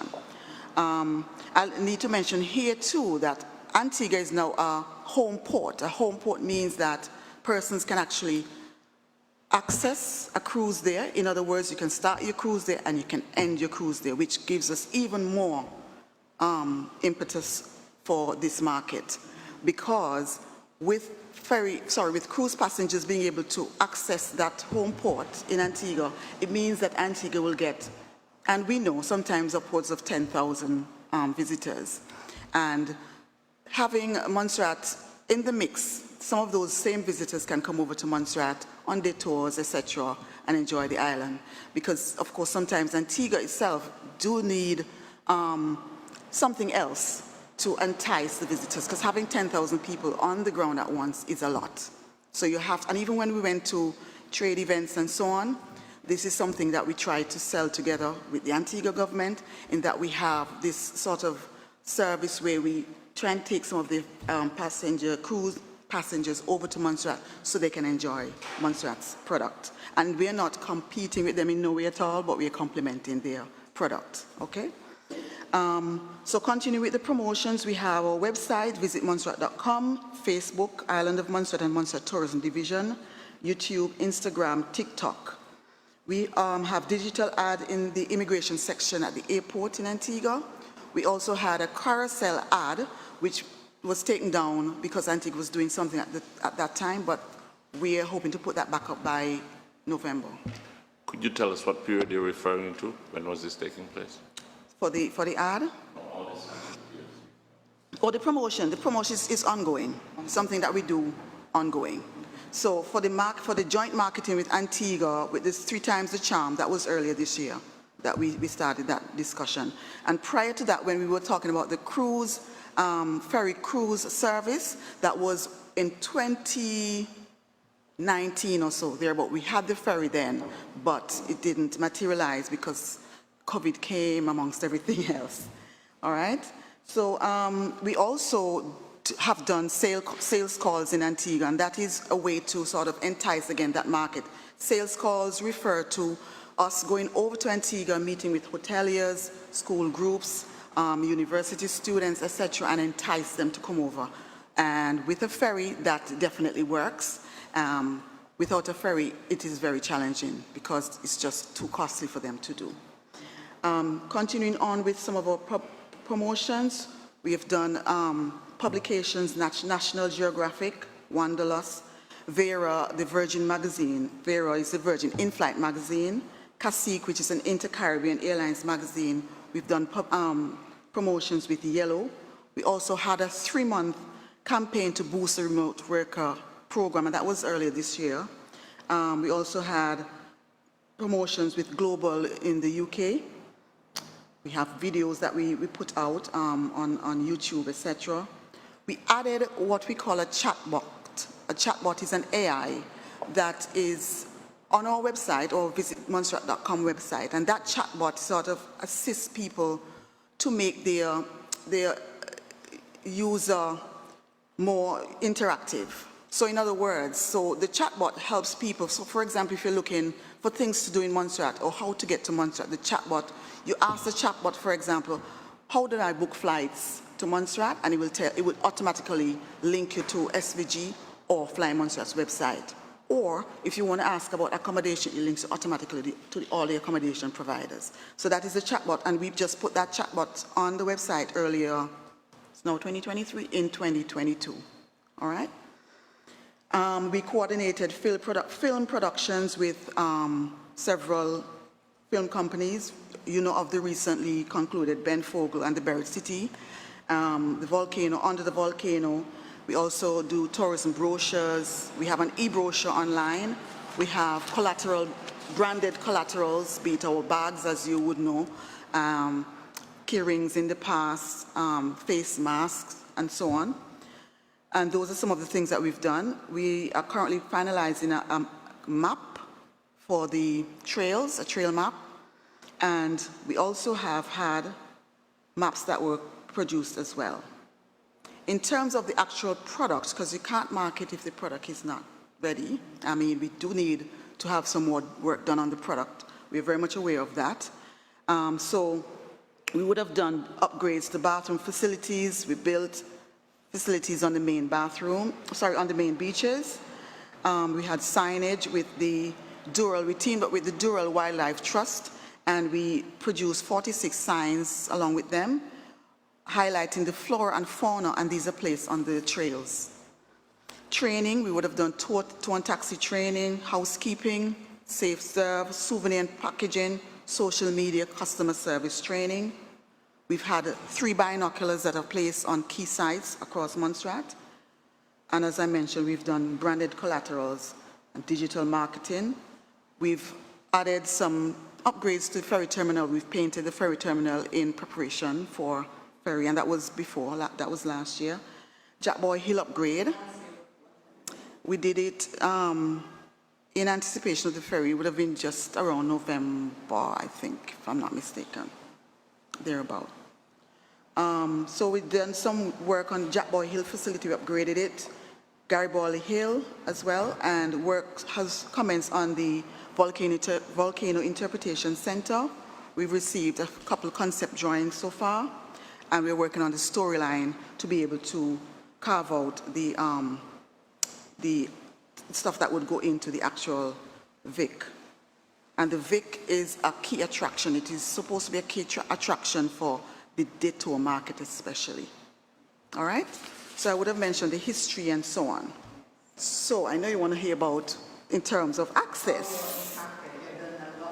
Yes, we have been impacted, yes. Yes, how So, you've outlined for us yes. all the work you have done, all the work you'll continue to do. Now, how does access impact tourism. So access impacts tourism. Without access, you can't really have tourism, to be frank. And so when you have the services being sort of up and down, it definitely is a challenge for us. Some of the challenges is that we've experienced and that people have said is that the fares are considered too high on the flights. A lot of people are reluctant to using the smaller aircraft, and they've said it to us many times.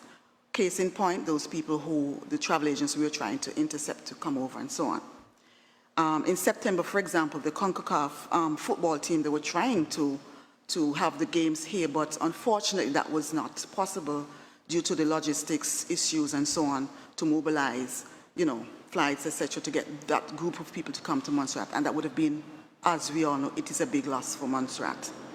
We're not able to make any through bookings to Montserrat from the source market. Fly Montserrat and SVG, unfortunately, they're not in any of the major airlines' global distribution system. And so they cannot book a flight directly to Montserrat. So in other words, the global distribution system is sort of a system where you have real-time service to airlines, accommodation, tour, taxis, etc. So for example, I'm in the UK, don't know anything about Montserrat, and I wish to book a flight to Montserrat. Montserrat will not show up in that system. It will show you London, Gatwick to Antigua, or wherever, to Antigua or wherever else, but not to Montserrat, unfortunately. So being in the global distribution system is a key for any of the airlines. It is very expensive, so that is perhaps one of the reasons why they're not. But also, it is important, it is critical. It's expensive for the airline, yes, to have it. It costs quite a bit of money. And I suspect that that would be put on to the passengers.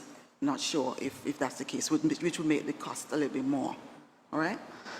There's no interline agreements with these airlines. Interline agreements is really where the airlines, for example, have the opportunity to book flights directly to a destination. So for example, United Airways, and I need to mention here that Wizz Air has both a GDS system, so they can book straight to Montserrat on Wizz Air, and they also have interline agreements with a number of airlines. They have interline agreements with United Airways, Caribbean Airlines, Inter-Caribbean, JetBlue, Suriname Airways, KLM, Air France, Corsair, BA, and Air Caribbean. Sorry, could you repeat that? Yes, I was saying that Wizz Air has interline agreements with United Airways, Caribbean Airlines, Inter-Caribbean, JetBlue, Suriname Airways, KLM, Air France, BA, and Air Caribbean. And so with that interline agreement, it allows passengers to through book to their final destination. And I'll give an example. So as I mentioned, Wizz Air has an interline agreement with United Airways. So if somebody in the US, and they generally travel from Newark, New Jersey to wherever, and they're in the US and they need to get to the Caribbean, say St. Bart's in the Caribbean, they would book that through flight on United Airways through to St. Bart's. We know that United Airways, a jet, cannot go to St. Bart's. However, they will stop in St. Martin. That is their leg, that they will stop in St. Martin. You change planes in St. Martin and travel on Wizz Air, because remember they have that agreement. Then you don't have to look for your bags. You don't have to check in again. You literally just check through Wizz Air in St. Martin, and that take you over to St. Bart's. So it's a seamless sort of travel arrangement for passengers. All right?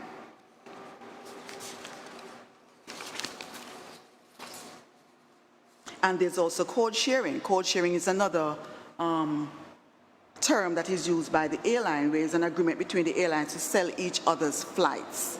So Wizz Air code shares as well with Air Antilles,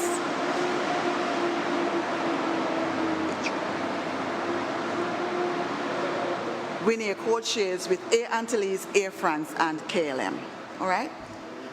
In our tourism policy, the government of Montserrat approved the Montserrat tourism policy in 2016, and the tourism policy identified Wizz Air as the best option for Montserrat. Okay, I can read a little bit of it if you don't mind. Yes. Could you repeat what's that document? It's the tourism policy that was approved by the government of Montserrat in 2016. And its basically specific objective is that the overall policy objective is to secure regular, sustainable access that will minimize the portal-to-portal travel time for travelers while ensuring a satisfactory level of service at an affordable price. This objective implies that service by providers must be viable to ensure sustainable access. So the government policy for access transport is seamless air and sea connections at the gateways, and air and sea intermodal access between the islands in the region. So in administering the policy, the government of Montserrat at the time, this is what was in the thing, will support the following initiatives: encourage and promote provision of a twin otter air service, work closely with the management of nearer regional air hubs and their related tourism authorities in joint marketing and passenger facilitation programs to increase international service to the hubs, and for the provision of easy and convenient in-transit facilities at these regional hubs.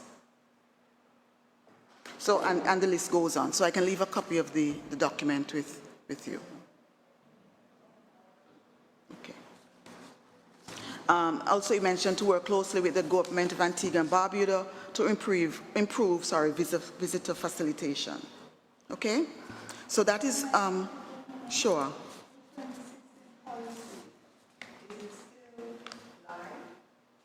Should be, yeah, yeah.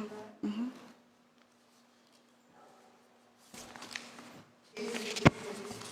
That's a strategy. The policy is a different document, yes.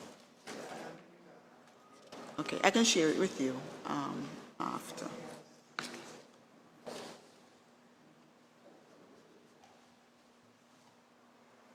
Okay, so just to continue that, of course, with the Winair and ferry services, tourism arrivals would have been increasing over the years. And of course, in 2019, for example, the tourism arrivals, and at the time I think we had the ferry service. We didn't have Winair per se in 2019, but we had the Jade and Son ferry service, and visitor numbers were upwards of 20,000 visitors in 2019 with a spend of over $27 million, US dollars. $27 million, and let me make sure I have the 27 million EC dollars, sorry, in 2019, and the visitor numbers were of over 20,000, so it's 20,956 to be exact. Do you have figures for the years prior to 2019? I do have on my system. I can share with you after, if you don't mind. Okay. Mm-hmm. Okay. Good. So, and just to mention here, the excursionist market was growing again because at the time we had the ferry service. Yes, we know that the ferry was not bringing in a lot of visitors, a lot of excursionists at the time, but that was due to a number of issues in Antigua. Then you had access issues in terms of rough seas and so on. So there were a lot of little things that caused the numbers to be, so you had rough seas to be able to. So yeah, there was rough seas, there were challenges. Sometimes the ferry would leave Antigua too late, and as a result, it sort of caused that breakdown where passengers didn't feel that they were getting enough value for money because they were getting 2 months too late to be able to do a day tour. Sometimes, and I can say for a fact that times when we go down to welcome people, the ferry would get in like close to midday, and it was, you know, that would have already been 2 or 3 hours out of their day tour. Okay? Getting into Montserrat, ideal would have been by 9:30, thereabout, yeah? And that, so that they can have a full day. Sorry.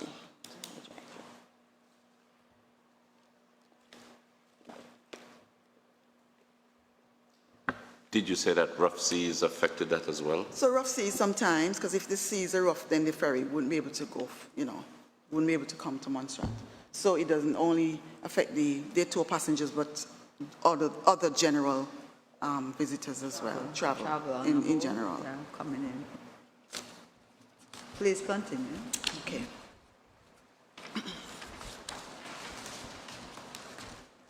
So another thing that we were trying to do, and in 2019 that we did actually, was we had there's a SMART trade show in St. Martin. SMART is it's a trade event, and so the islands around the region tend to go to this trade show around, I think it's April every year. Of course, COVID came, so things would have changed a bit.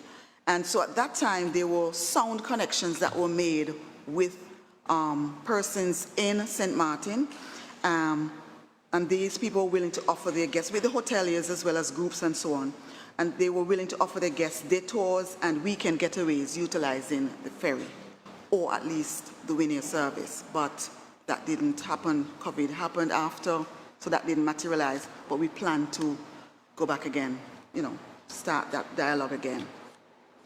The reports are that there is more confidence in Winnie service as it's a larger airline.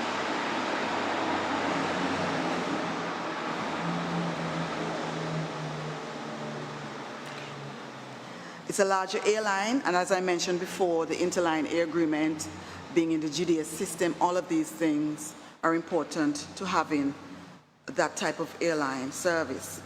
It also opens flights to different islands. St. Martin, for example, you have direct flights to St. Martin. So persons who want to go to St. Martin to shop or for whatever reason, with this service in place, it of course affords that possibility. In terms of subsidy, we know that the current airlines do get some subsidy, and subsidy definitely encourages more travel to the destination.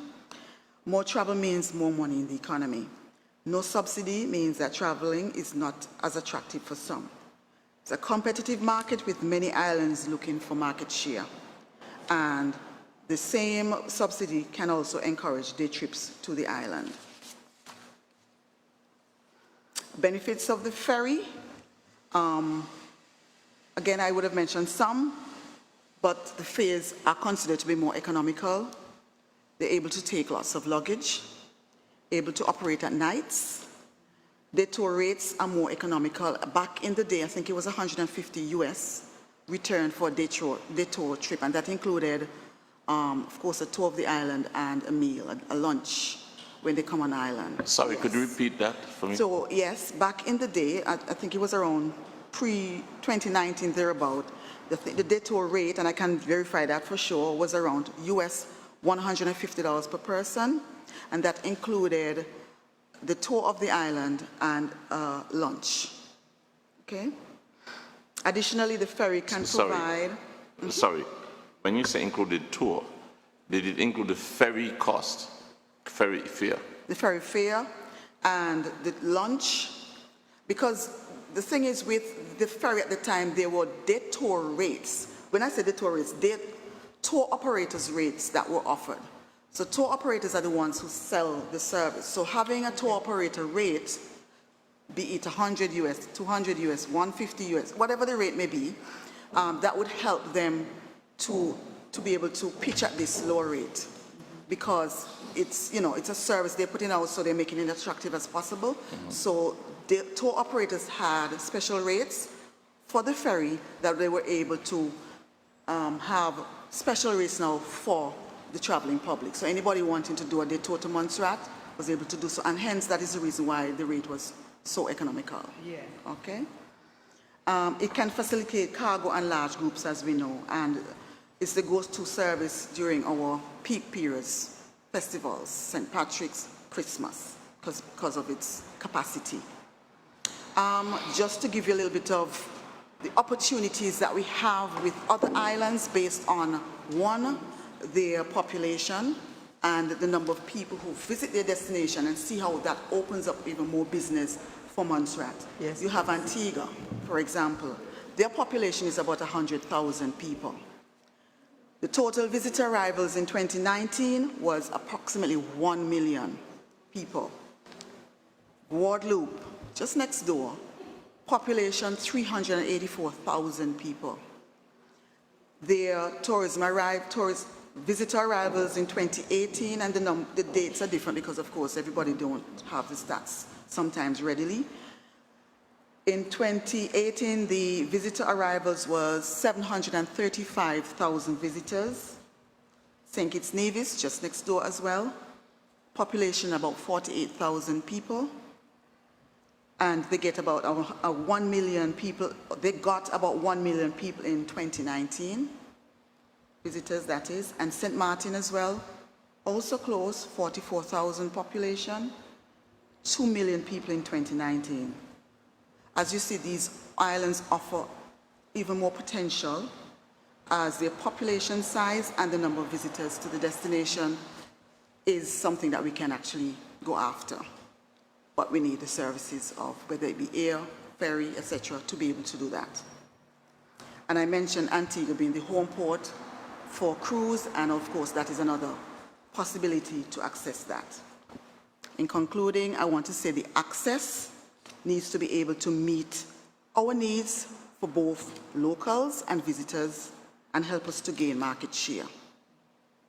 We need to have a more stable and reliable service. That is definitely needed. Montserrat has the potential to attract more people, but needs the conduit for this to happen through access and through more marketing funds. So that's my presentation. You're welcome. Any questions? Sure.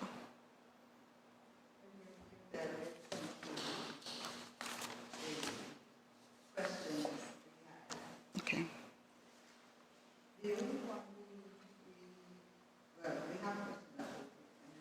Mm-hmm.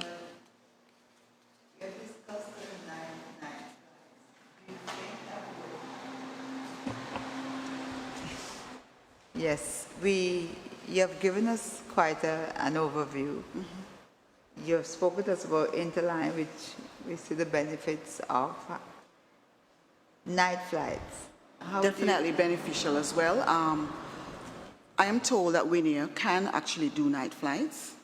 They can do night flights, so that is definitely a plus. Critical, night flying is critical because, for example, you have a lot of people who would, for whatever reason, if the flights are delayed in one destination and they reach to Antigua late, they have to overnight, which means they have to have accommodation, food, taxis, etc. It's too costly. And the cost, you start spending money even before you get to Montserrat. And so having night flights would be critical for Montserrat.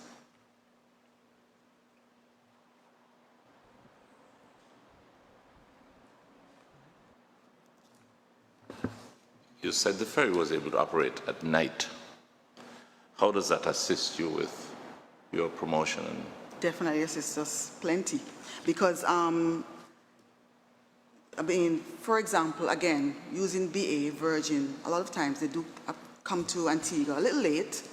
And so with the ferry leaving at a later time, it means they'll be able to capture and be able to get as many passengers on that ferry route over to Montserrat. So that is definitely a plus for us as well, having the ferry operating in the night, or as late as possible. We spoke about St. Martin and some of the other islands. We're looking at ferry service as well. Yes. Between them and Montserrat. Yes. Prior to Jaden's Sons leaving, we would have had ferry services, yes, from Montserrat to Guadeloupe and St. Kitts Nevis as well.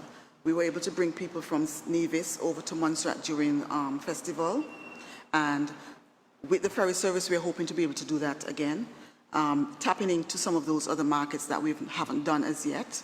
St. Martin, of course, it's much further, so it's a longer route, etc., but we're trying to see how best that this can happen. So we have to have that conversation with the people in St. Martin, St. Kitts Nevis again, Guadeloupe as well, to see if we can have those people coming over to Montserrat. I would have mentioned the SMART trade event that we had in 2019, and the idea was to bring people from St. Martin, whether by Winair or the ferry, to be able to spend some time in Montserrat, either on a weekend stay or a day visit to the island. Would you say Winair is critical for this element, along with the ferry service, that you're seeking to develop and capitalize on? It is definitely critical, mainly because, one, and we would have heard about the different things, but one, it's a bigger airline, takes more passengers at a time, which makes sense, you know. Two, it's in the GDS system. It has interline agreement with other airlines. Winair is also, you can fly directly to St. Martin on Winair. So, you know, and the ferry as well. So you have, that is additional to improving the Montserrat tourism product with this airline. Please. You spoke of the tourism policy and strategies. You quoted from one or two. You also said in 2016, the policy showed a strong move towards twin otters. Yes. Were these actions supported by DFID in your, from your capacity as director? Was this supported? That was 2016. We haven't had a winner since 2011. That was the last time, I think. Well, apart from the short stop sort of thing during 2021, if I can recall, or 2022, with the charters that came in. But prior to that, 2011, yes, we haven't had winner again since 2011, I should say. In terms of whether it's supported by DFID, I imagine it would be, but we haven't had the service since. The policies would have been approved by cabinet, Yes. and which would have DFID's approval, Yes, because it's a government funding approved to policy. carry out the policy would come from DFID to some extent. Yes. So that's why I'm asking the question, whether there was any, well, that's not necessarily your question, sorry. Yes. But as a tourism representative, you were able to then to work or build on that policy. Yes. I just want to be clear. Yes. That you had good footing to build on your policy. Oh, yes, for sure. Okay, great. You spoke about Antigua having 1 million passengers, a significant amount by sea and air. I forget how it breaks down. You spoke about Guadeloupe with 735,000, St. Martin with 2 million. And you spoke of us, you know, finding ways to take advantage of those markets to increase our numbers. Yeah. Are you saying that the ferry would be helpful in getting those tourism numbers? Increase? Or is it a combination of ferry and air access that you'd expect to? What's the difference? So, well, we would still need air. Ferry is very useful for the large numbers, and we, of course, it can ply those areas. So for St. Martin, St. Kitts Nevis, Guadeloupe, etc. The idea is to be able to tap into those markets and utilizing the ferry service. Winair happens to be in St. Martin, so that is already a route that is already known, and that can continue. The ferry service is something now that we'd have to build, and having these large numbers of not only visitors to those destinations, but population, it definitely is promising. Those areas are promising for us to build from or on. You mentioned that Winair had interline agreements with many airlines. Yes. You mentioned the fact that comfort and well, I don't know the other term you use. Not safety, comfort. You used another. Yeah, there's more. A lot of people think it's more comfortable. You spoke about the tourists and promoters, the tourism promoters in other territories. Yeah. Agents complaining about using the islander for the mode of transport for their tourists. So my question then is how, and you also mentioned the fact that subsidies would encourage the movement of air travel. My question is, would a twin otter carrying 10 passengers work with this program? 10 passengers, to me, defeats the purpose. Because we're looking at a lot more people trying to get to Montserrat. And the current carriers take 7 each. So then 10 passengers would defeat the purpose. If it cannot take at least 16 as it is built to take, then to me it defeats the purpose. What about the islanders? I mean, we have 5 of them. Would the number of islanders make a difference? The islanders, we have the 2, Fly Montserrat SVG. They can bring the 7 at a time, but remember, a lot of people do not like traveling on the islanders, and that was said to us. They consider it to be expensive, etc. And you know, there are so many other things that persons would have mentioned in the past. Plus, they do not do night flying, which is critical They're not in the GDS system. They do not have interline agreements with any other airlines. So in terms of Winia, it definitely has a lot more in terms of what we need from a tourism perspective.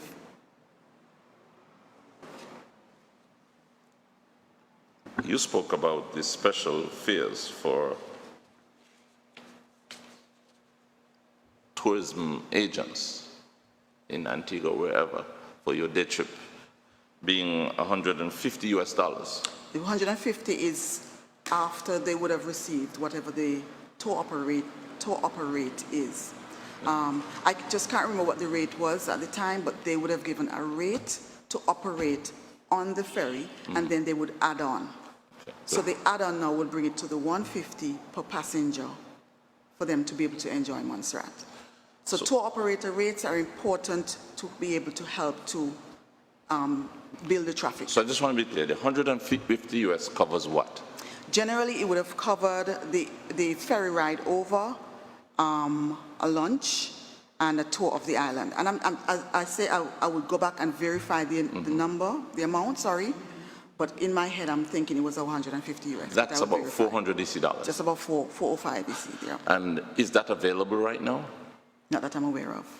We're going to have a ferry for 5-6 months. Yeah, I'm not sure what the cost would be. Not sure. No. You also spoke about the airfares being prohibitive with the islanders as present. Yeah. What sort of cost would be reasonable? Well, it's what the market can bear. We would have seen with the subsidy, the fares went down considerably, and it encouraged travel because the fares went down. So, and if you compare it to other destinations, I mean, flying around the region right now is really bad. When I say bad, in terms of flights that are late, costs. I went to St. Lucia recently, and I had to travel to about 5 destinations before I reached St. Lucia. So I left the morning, 6-something in the morning, didn't reach St. Lucia until afternoon. And I had to go down to Barbados and then come back up to St. Lucia. So flying around the Caribbean is challenging at best. So we are still trying to be able to fit into the whole sphere of travel around to Montserrat. So you have a wealthy tourist coming into Antigua to spend a week in Sandals, and a tour guide agent comes to them and says, why not take a trip over to Montserrat? Would they have to pay that airport tax of $200 if they were to come over to Montserrat? They would. For a few days? I don't know if it's 200. I think it's $100 and something dollars. But yes, they would. They would because have to pay the airport tax. Once they spend 24 hours in Antigua, you have to pay the airport tax to come over. So a tourist spending more than 24 hours in Antigua, they would have to pay the tax. they would have to pay $200 on top of the airfare. Yes, $37.50 US one way, each way. Which you consider prohibitive already? Oh, yes, it is. And with the ferry, is that the case? No, because the ferry is from the port, and there's no tax for that. There's a tax, but it's certainly not that amount.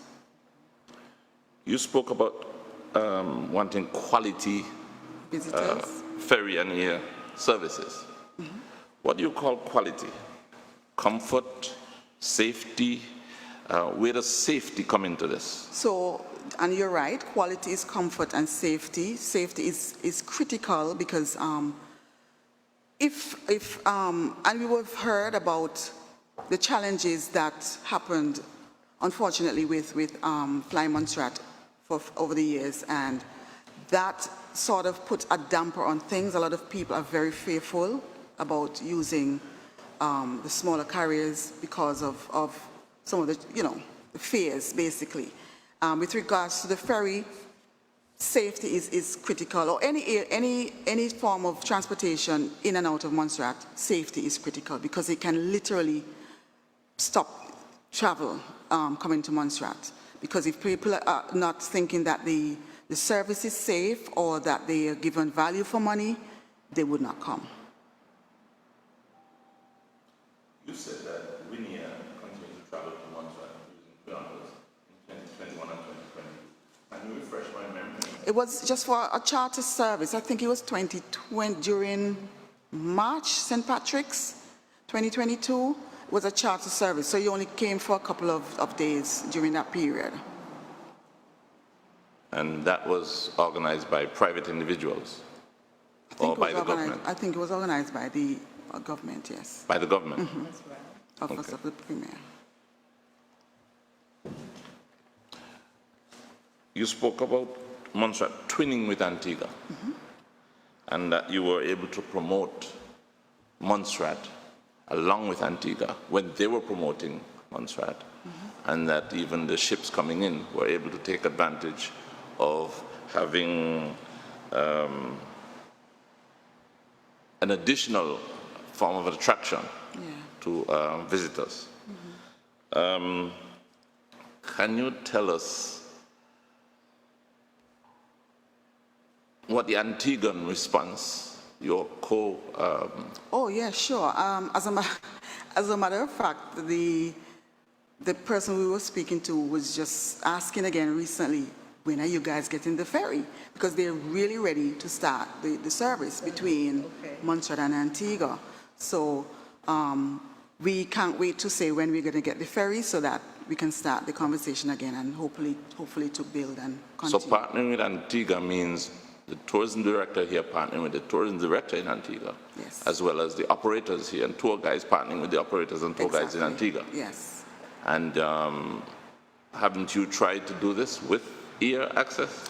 The air, not necessarily, because we already know that the air is too costly. The air is already costly, and we would have received a lot of information relating to that being costly and the fear of traveling on the smaller planes.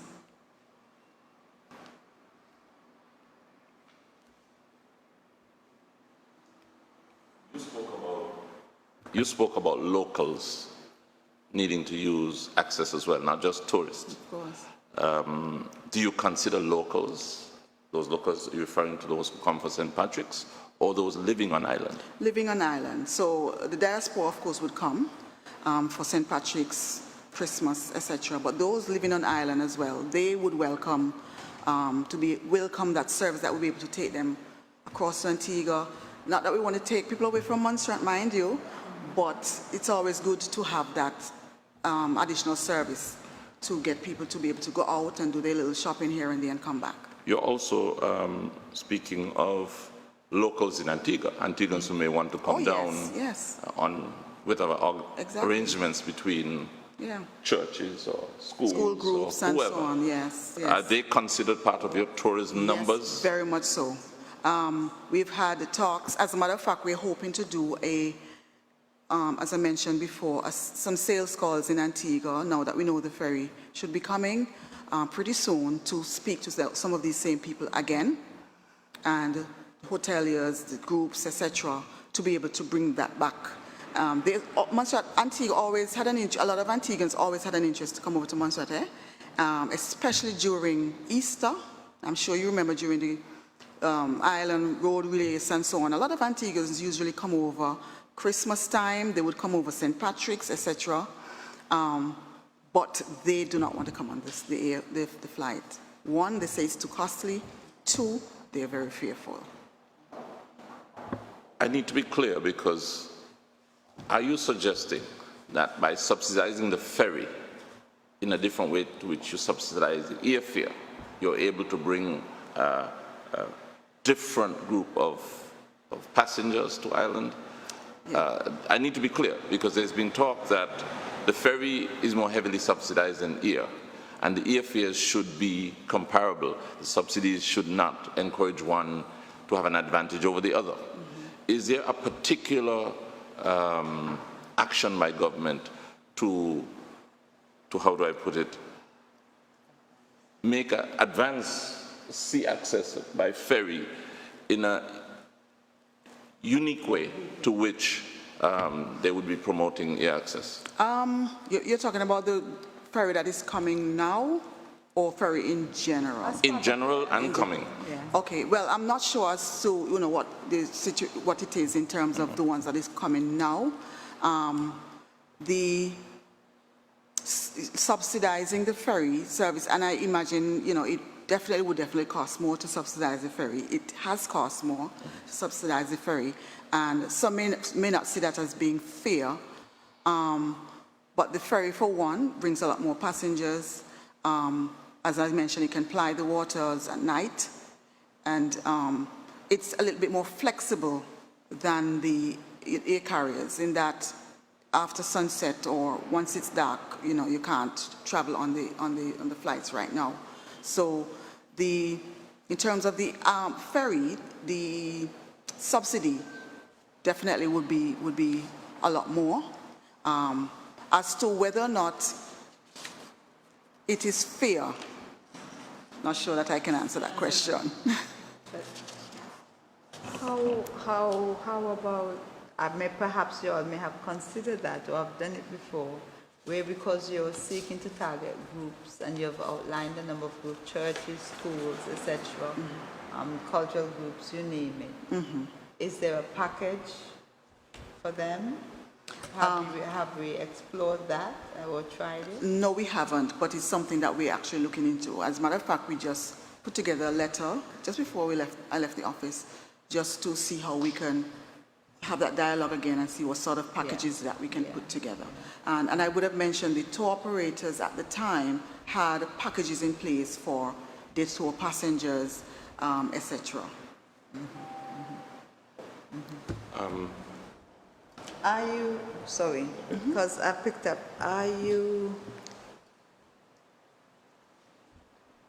you fall within the Premier's office?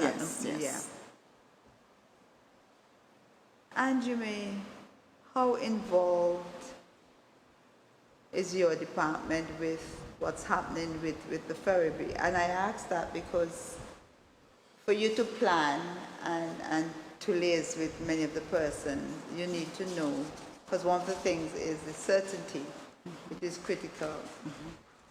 Is that something that is, how does that work? How does that work? Okay, so we would have had... To support tourism. We would have had meetings with the Access team, and especially from a marketing standpoint, that is where we come in to market the ferry. So we sort of put together a marketing strategy that we're working on. It's still a work in progress, to be able to attract visitors once the ferry comes in. So from the marketing standpoint, yes, that we're very much involved with that part of it. Okay.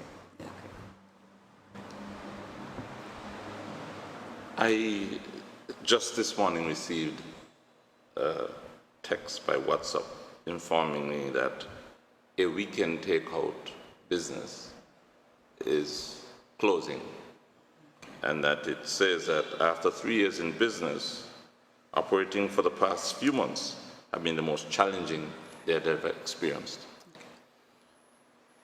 While we may be in a position to address access and provide subsidies and attract people,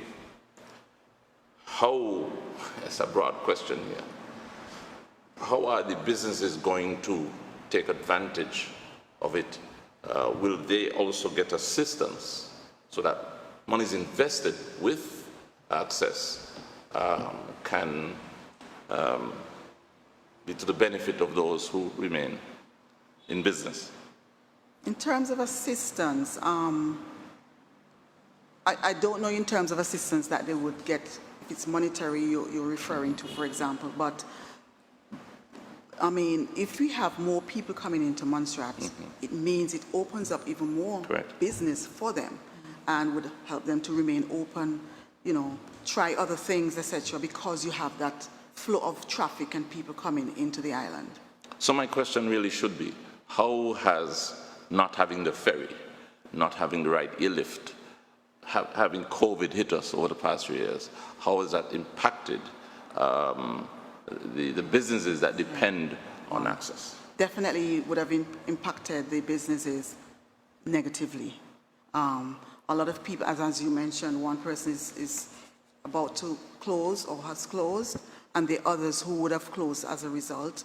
COVID didn't help things at all. It compounded the situation. So we would have seen a lot of businesses close or just offering very little services. And another thing that I need to mention is that with the stop of the services and with COVID, we would have done a lot of training to persons in industry. Invariably, these people leave the island. We have to start the training all over again. So it is a very expensive and difficult undertaking to be doing this over and over again. Christmas is right ahead of us, Oh, yeah. and so is St. Patrick's. How soon or how urgent is it that all of these enticing packages or the cost of access, whether by E or C, how urgent is it that these things are addressed? As we speak, as I mentioned, we would have just completed a letter to go out to some of the Antigua hotels, etc., to be able to have talks with them. We're hoping to be able to do some sales calls in Antigua very shortly, perhaps within the next week or two, to start that conversation and to give that some legs, if you will.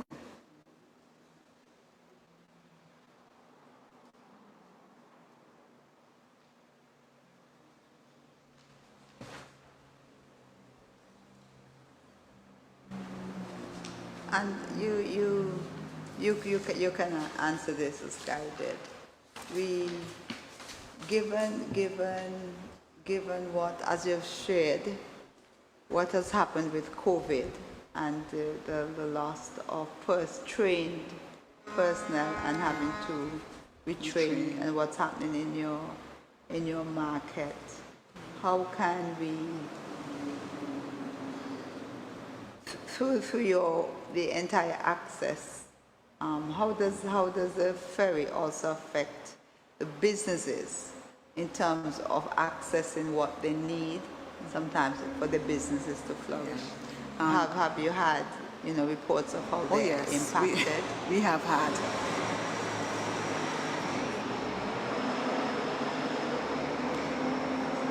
Yeah. So yes, we've had a lot of people would have said, okay, no ferry, it means we can't go across to Antigua to buy extra stuff, for their business.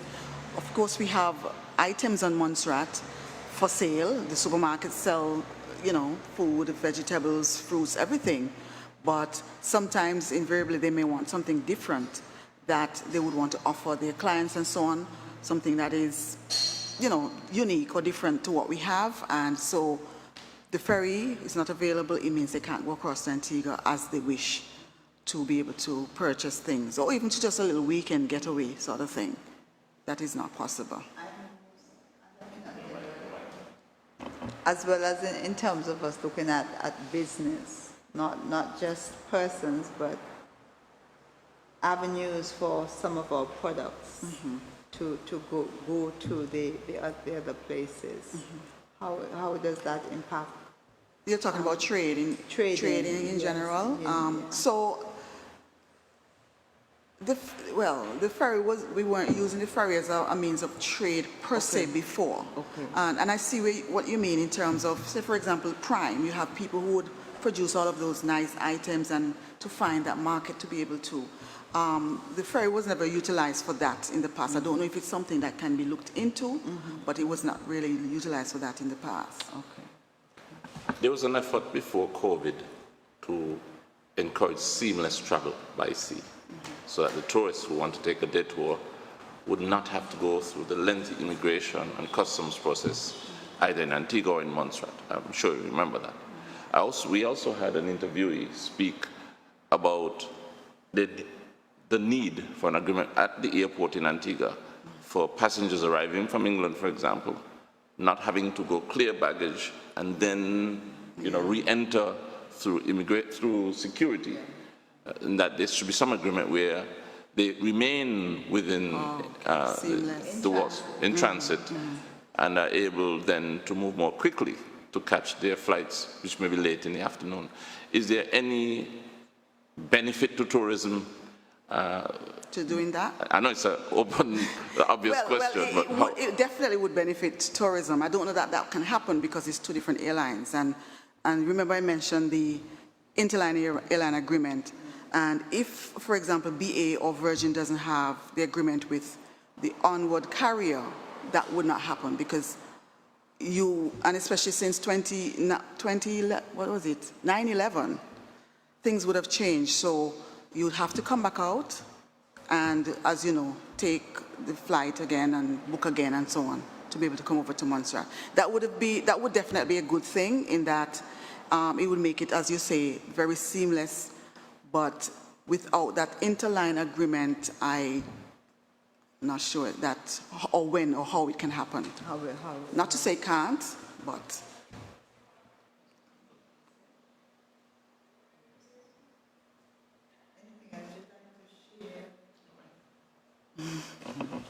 Thank you very much, Mrs. Westgerald. Anything else you'd like to share with us for our consideration as we look at the access situation in Montserrat and with Christmas just around the corner, the challenges that we witnessed, experienced, are we ready to address to ensure we don't have that from your perspective? Well, I know some things are happening in the background from the access department, for sure.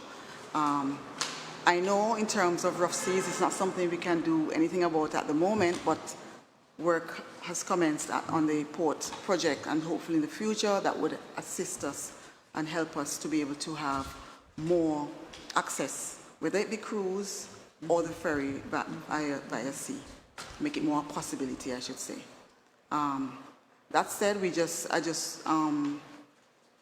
look forward from the tourism division to have the service, the most suited service for Montserrat, as we very much have the potential to bring a lot more people here. I mentioned the trends that are going, and we are definitely offering what people want.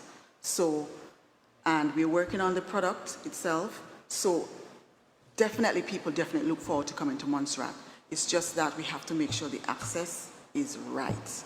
If not, we will always be in the situation that we are in. And it becomes too expensive to redo and redo. And that access we are looking at this point, in your opinion, is having the ferry and the ferry, and I know the ferry is expensive at the moment, and it will be continue to be an expensive undertaking. But to utilize the ferry in other destinations, along with the Montserrat leg, is the way to go. Or else it would be too expensive for us to just utilize the ferry alone from Antigua Montserrat. Okay. And of course, having that airline, the correct airline for that has GDS system, interline agreement, and also can be able to operate at night. Capacity and of course the capacity. Yes, that's important. But thank you so very much for sharing. You have some document to send back. I will send back because these are my notes. That is fine. Thank you very much for your invaluable contribution to the work of the committee. It's critical for you in your division, and you've shown from your numbers the benefits that can be derived. Oh yes. I think perhaps sometimes persons only see the passenger that's coming off, and look at the cost they're paid on the ferry, but have not considered the spend after. Yes. And as you said, $1 in tourism circulates a lot. $6 more, $10 more. Another thing I needed to mention too is that I would have mentioned that the spend in 2019 was about 27 million EC dollars. That spend is woefully low in the sense that it does not capture all of the spend. It only captures accommodation, unfortunately. So for tour and taxi, for all of those things, they're not captured. So we know that tourism is a lot more benefit to the economy than it is stated on paper. On paper. Thank you so much. I think that's a good note to end on, very hopeful. And we will seek to address and to advance what you have shared with us. Okay. Thank you very much. You're welcome. Thank you. You're welcome. And your team. Yes, thank you. For the work you're doing, yes.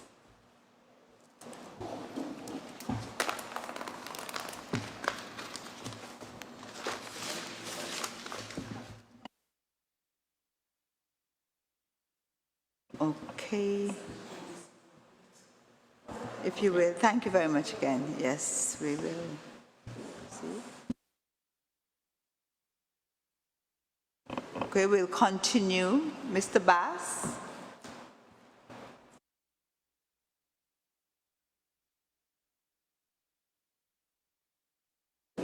We'll rise for 5 minutes and then we'll have Mr. Jim Bass come in.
Good afternoon, Mr. Bass. Your mic needs to press that button, red button. Yes. Yeah, good afternoon. We wish to welcome you to our committee hearing, inquiry, the Access Special Committee. I'll just briefly outline the housekeeping rules. 1, these proceedings are recorded and they form a part of the transcript and records of report. They are being broadcasted on Radio Montserrat and through social media platforms. We ask that you speak clearly. The committee will ask questions and also invite witnesses to clarify questions when necessary. Witnesses may advance suggestions, solutions, or recommendations. The committee is not here to answer questions. However, if there's a question you wish to ask, we will record this and seek an answer where it advances the work and purpose of the committee. Witnesses and their organization may be asked to provide documentation or further information to assist the work of the committee. Witnesses may also refer to their legal attorney for advice or their institutions for advice on answering questions. Witnesses may refer to their legal attorney for advice or their institutions on answering questions. We reserve the right to recall witnesses and request further information in its various forms. So, Mr. Bass, Yeah. you're ready? If you will, please, for the records, state your name. And we were told by Mr. Isles that you were interested in coming, and there's an association, a grouping that you work with. If you're representing that group today, you will. I am. Okay, and then give us an overview or background to the grouping, because we didn't have that from Mr. Al, so we'll appreciate that, especially for the record. Please proceed. Yeah, thank you for having me, though I'm here on very short notice, relatively. My name is Joseph. I'm commonly called Jim Bass. I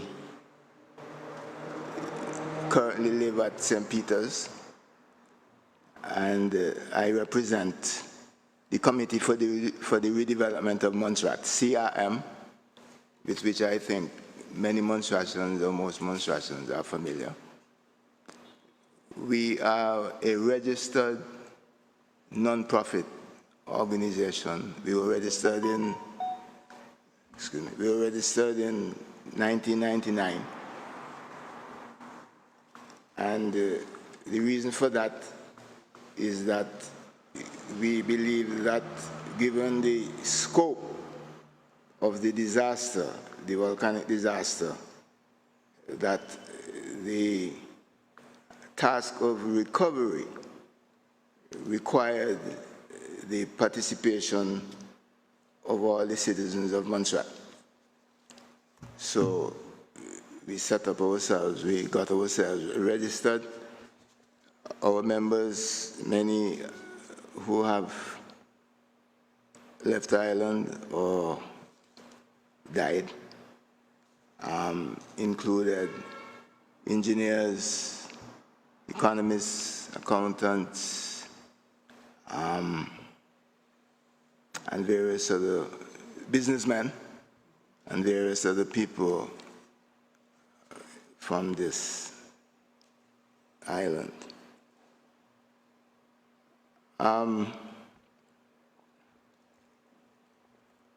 My remarks will really be focused primarily on air access, because we have been talking to that issue since W.H. Bramble was closed down. That's okay. And we have some thoughts on the port access or sea access. But with respect to that, I only want to say that the port development that is going on down there, in our view, the fact that we do not have an effective breakwater, we will be not much better off than what we have traditionally had in Montserrat, because from the time I was able to read, and reading the old Observer newspaper, if you check the records of that old newspaper in the library, they always referred to the Plymouth port as an open roadstead. That term always stuck in my brain. And the reason is that except or during major storms, those boats or seacraft, like the old lighters, the big lighters, in which they used to deposit cargo when ships came, except for those and similar craft that could be taken out of the water, any other vessels in the port had to go to Antigua for shelter. I strongly doubt if, given the design of the new facility that is being built, that things will improve significantly in terms of shelter. So that is basically our comments on the port. It's necessary, but it will not substantially improve our port arrangements. So that being said, I want to focus primarily on the importance of air access over the years, from the time that the great Mr. DeLille established runway facilities on island, and with the assistance of the then Governor Blackburn, who I understand from a historical point of view did not like to come from his base in Antigua, because he was governor of the then Leeward Islands Federation. He facilitated the establishment of the runway at Trans, spearheaded by Mr. DeLille. So that was why it was first called Blackburn Airport. That runway at W.H. Bramble was 1,037 meters. The meter, of course, for those who are listening and are not quite au fait on that, in the aviation business, they tend to measure distance by meters. And as you know, the meter is just 3 inches longer than the yard, the 36-inch yard. So that was the length of the runway at W.H. Bramble, that until it had to be vacated, I think in 1996, served Montserrat. And so my remarks are as follows. I made some notes here. The semi-depressed state of the Montserrat economy in the later 1950s, merging into the 1960s, is highlighted by UWI lecturer Dr. Carleen O'Loughlin's research into the island's immigration patterns, primarily to England. She determined that between 1955 and 1962, Montserrat lost some 2,500 of its most able-bodied people, practically half of our labor force. they were lost to the United Kingdom. This loss of the most able-bodied people was basically a recipe for economic decline, with so many people living in so short a time. Fortunately, this period of mass migration coincided with the beginning of a flourishing retirement tourism industry centered on an inflow of North Americans and some UK retirees, which started a home and general building construction boom, generating high levels of a continuous employment that lasted for over 30 years until the beginning of the volcanic eruption in 1995. Other key factors which fed into this construction boom were A, the availability of easily available loans for home construction and general commercial activities. It is useful to know that the Building Society was started in 1966, and about the same time, not long after, the commercial banks started to give home building loans themselves. Before that, the average struggling person would have had problems getting a home loan, but low-cost loans provided by the Building Society, which was primarily started by some key Montserratians and some retirees, many of them with Wall Street and similar experience, was a great asset. The credit union was operating too, and before that, the civil service, there was a civil service loan association begun by the W.S. Bramble administration. He came into office in 1952 as chief minister. His government had set up a loan service for civil servants where an established civil servant could get a loan, a housing loan, of 3 times their basic salary, repayable over 15 years at 7.5%.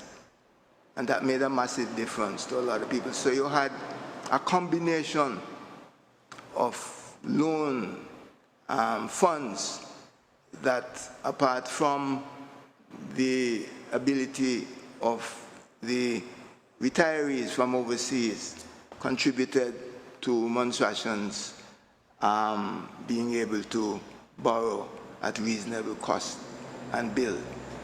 It is also necessary to know that by 1976, and I know that because I was in the Ministry of Agriculture, Trade, Lands and Housing, and had responsibility for housing, among other things. By 1976, the majority of housing starts in Montserrat were Montserratians building on their own lots outside the real estate area.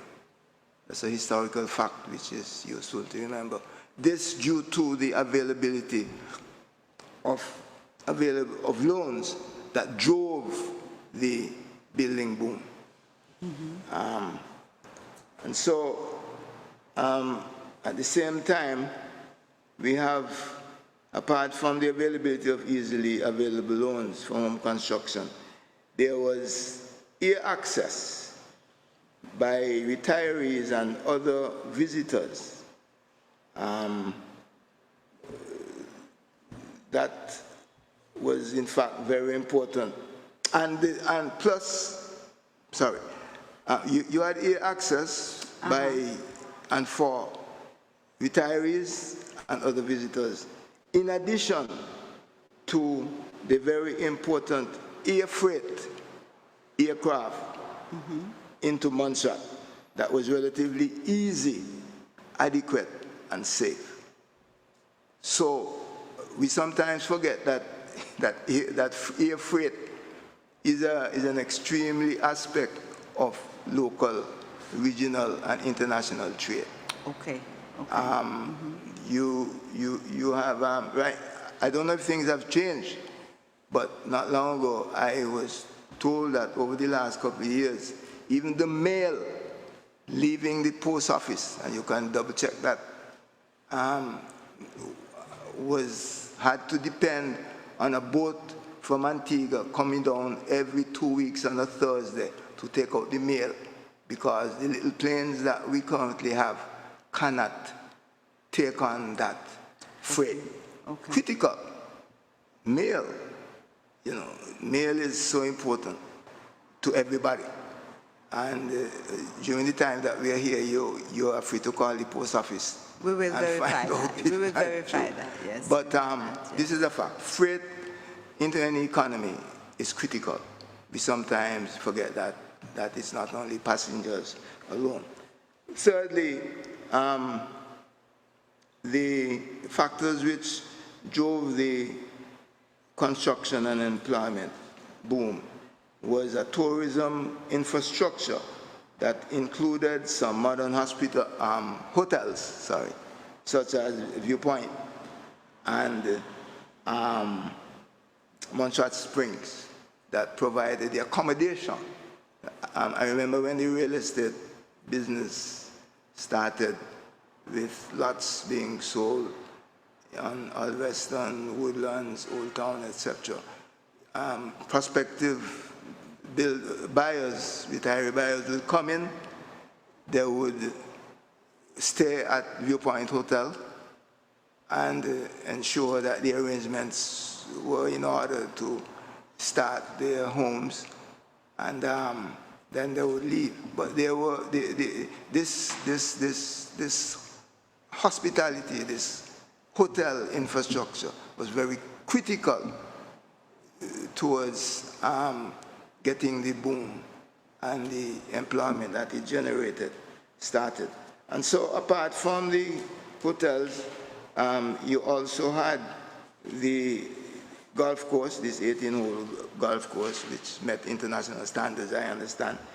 And you had also a mix of high-end homes and apartments for rental, plus several guest houses that were operating at the time. So you had a tourism infrastructure that attracted and facilitated people coming into the island.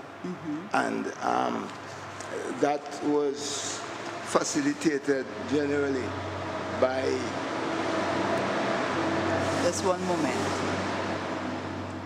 By the level of air access that underpinned this increasingly flourishing economy. And as I said, based on a 1,037-meter long runway at W.H. Brambles Airport. Now, the type of aircraft that this particular runway accommodated were the aircraft that Leah had at the time. They had started out with the Twin Otter, then we remember the Avro, 48-seaters, and then they moved up subsequently to the Dash, the 47 or 48 Dash. Then the runway was long enough to accommodate charter flights. Then from time to time, you had freighters like the DC-3 flying in from Puerto Rico. I remember they used to bring in freight for the merchants and other people. Daniel will be able to talk to that at some time, because that you were... Was the American Eagle flying into Montserrat at that time too? No, it was primarily the DC-3, Okay. which was like a workhorse around the region. Then from time to time, for instance, when Defense Force had their camp, and whenever we had disasters, natural disasters, whenever hurricanes like Hurricane Louis and the other one that came shortly after, before touched Montserrat, or if we had, even prior to when the volcano started up, the troop carrying Hercules, the military troop carrying Hercules, is propeller driven, a relatively short takeoff, that would come as well. So we had a runway facility that was long enough to accommodate these types of aircraft that fed into that provided fundamental support for the growth and sustainability of the Montserrat economy. Now, we find that this 1,037-meter runway at W.H. Bramley, and you'll notice that I'm focusing on the length of the runway. It provided that ease of access that facilitated the establishment of several high employment generating industries on Montserrat. This included the American University of the Caribbean and the medical school, actually, with its many spin-offs into the economy that included the demand for student accommodation, student entertainment, a variety of goods and services, including food, transport, etc., etc. And if you remember too, AUC graduations always took place at 3 p.m. on a Friday afternoon. I think they did it twice a year, when large numbers of family and friends would fly into Montserrat, flying by Liat, medium size, that's the Twin Otter, and larger aircraft, that's either the Avro or the Dash, because medical school started in 1977 and 78 during Mr. Austin Bramble's administration. And so that the air access provided a very necessary requirement, because most of these family and friends, they would come in on the Thursday and the Friday morning. They would have events on the Friday evening. I think they used to have a dinner and something else. The graduation ceremony itself took place at 3 p.m. in the afternoon, on the Saturday afternoon. And by Sunday morning, all of these people who had to work were able to fly out without any difficulty, which demonstrates the importance of adequate air communication arrangements, that you're not stuck. I mean, when people have a job, especially in a metropolitan country, that have to get back to, you know, they can't afford to be stuck on an island where you don't know when or how you're going to get out. And all of this, you know, was critical to the development process. And then there was the Air Studio recording facility.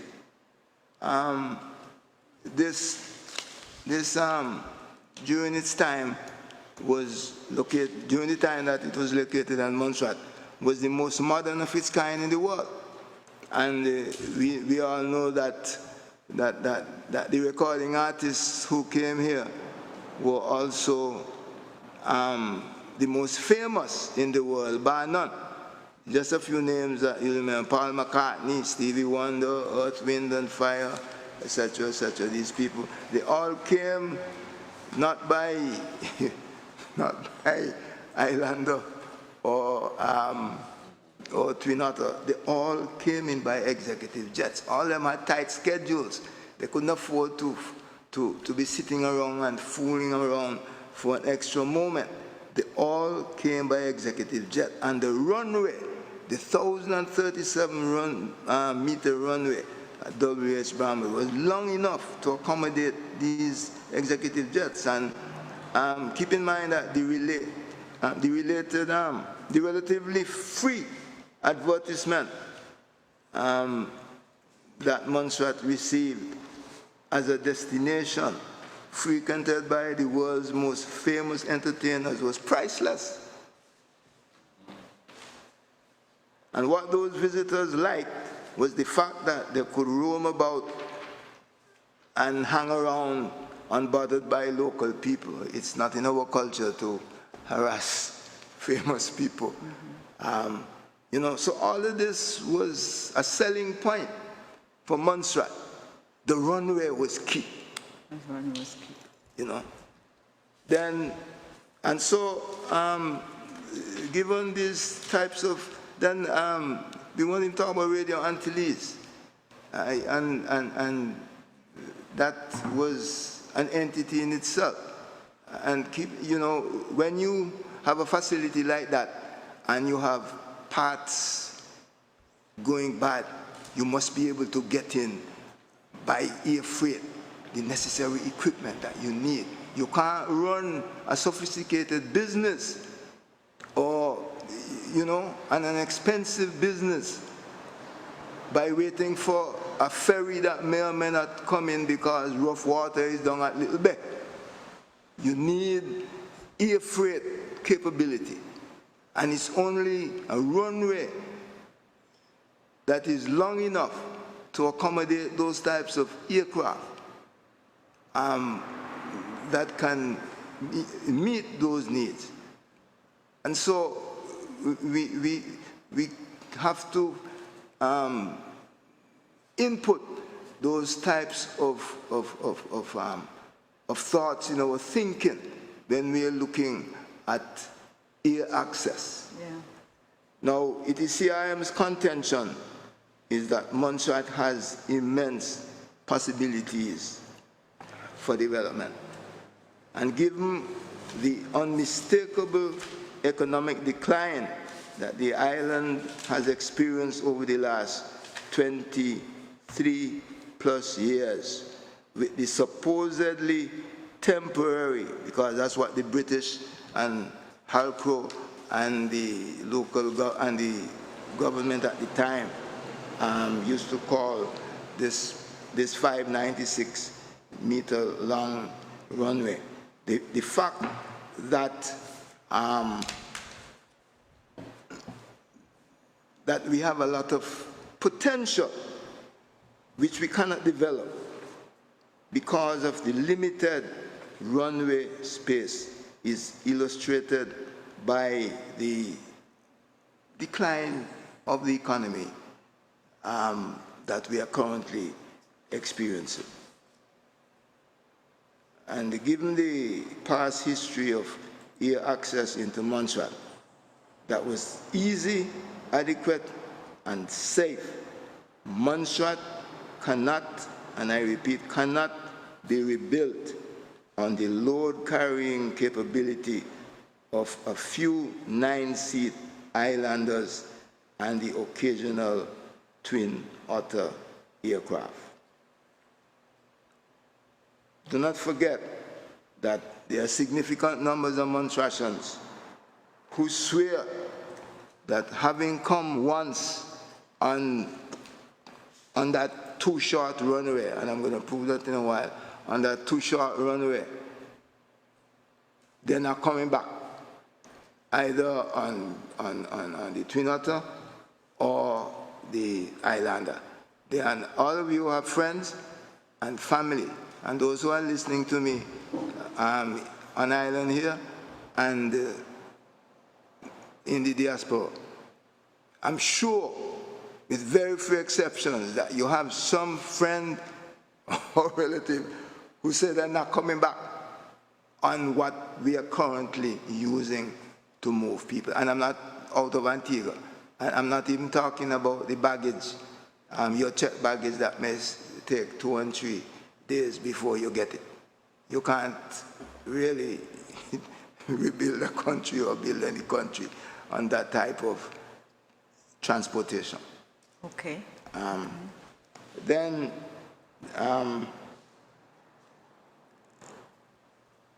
our contention is that, because CRM has been saying that for a long time, is that the current 596 meters, and that's the figure that Her Majesty's government has given, that runway is inherently unsafe. It is just too short, and in case of having to abort a flight at the point of takeoff, the risk of going over into the adjacent catgut is very high. Let me give you my own experience. I mentioned that on this forum, on this radio station before. In 1995, I was traveling out of Montserrat, and in the evening, the sun had not yet gone down, but the lights at W.S. Bamble Airport were turned on. And the Twin Otter, the 19C, Yeah. on which we were to leave, it was full. We got on, this is the 28th of June, 1995. We got on, and the pilot taxied out and went up to the starting line. He didn't close the door to the pilot compartment. And of course, he started to increase the power to his engine, because, as you know, you need maximum power for takeoff. And then he began his run to take off. And just at the point of takeoff, and there's another person who goes to our church who is on the same flight, we talk about it from time to time. Just at the very point of takeoff, you could hear the change in the engine's sound. A fire started in the right or starboard engine. And so he had to abort the flight. But you know, you can't, they can't stop suddenly because the plane will topple over. So he took his time and abort. Just when he was right next to the terminal where they usually take off.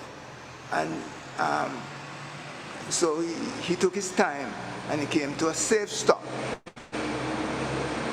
And he came out very quickly, put down the steps for the passengers to come off, and by that time, the fire truck turned up. I got a copy of the report to the authorities in Antigua, these Caribbean people who oversee. Not SI, SI was not in existence yet. Okay.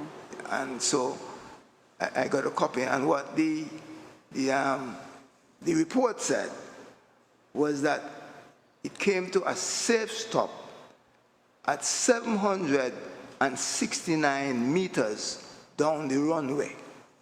That's a Twin Otter. That thing over there, that death trap, is 596. You know, I don't want to frighten anybody. 596 meters. The marking on its registration marking was Y2LFK. That can be checked. 28th of June, 1995.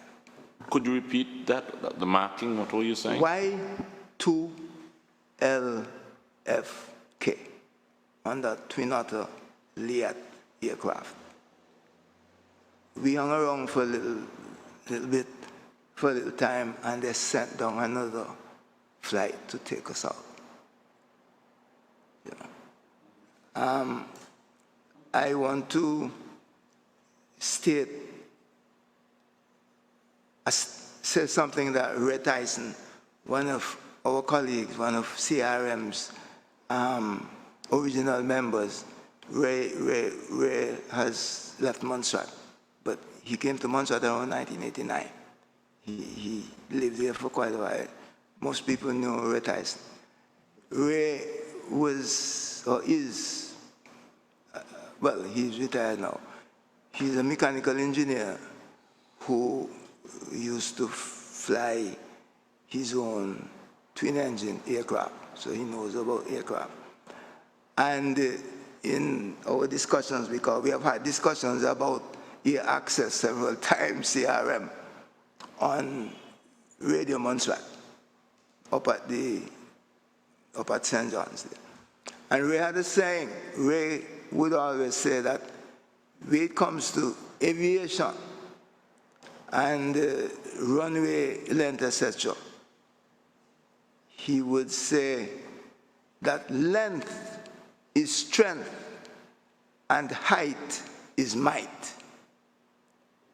We have had several incidents in Montserrat where people have died in crashes.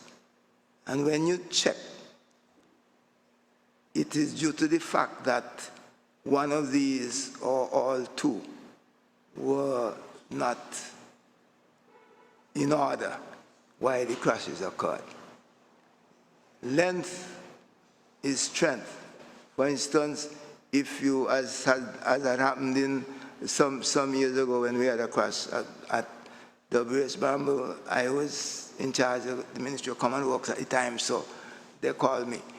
There was a case where one pilot in a smaller aircraft, I think it was 7 seats, took off but did not use the full length of the runway. He took off and the plane became airborne, but he turned or he banked very quickly. He did not use the full length.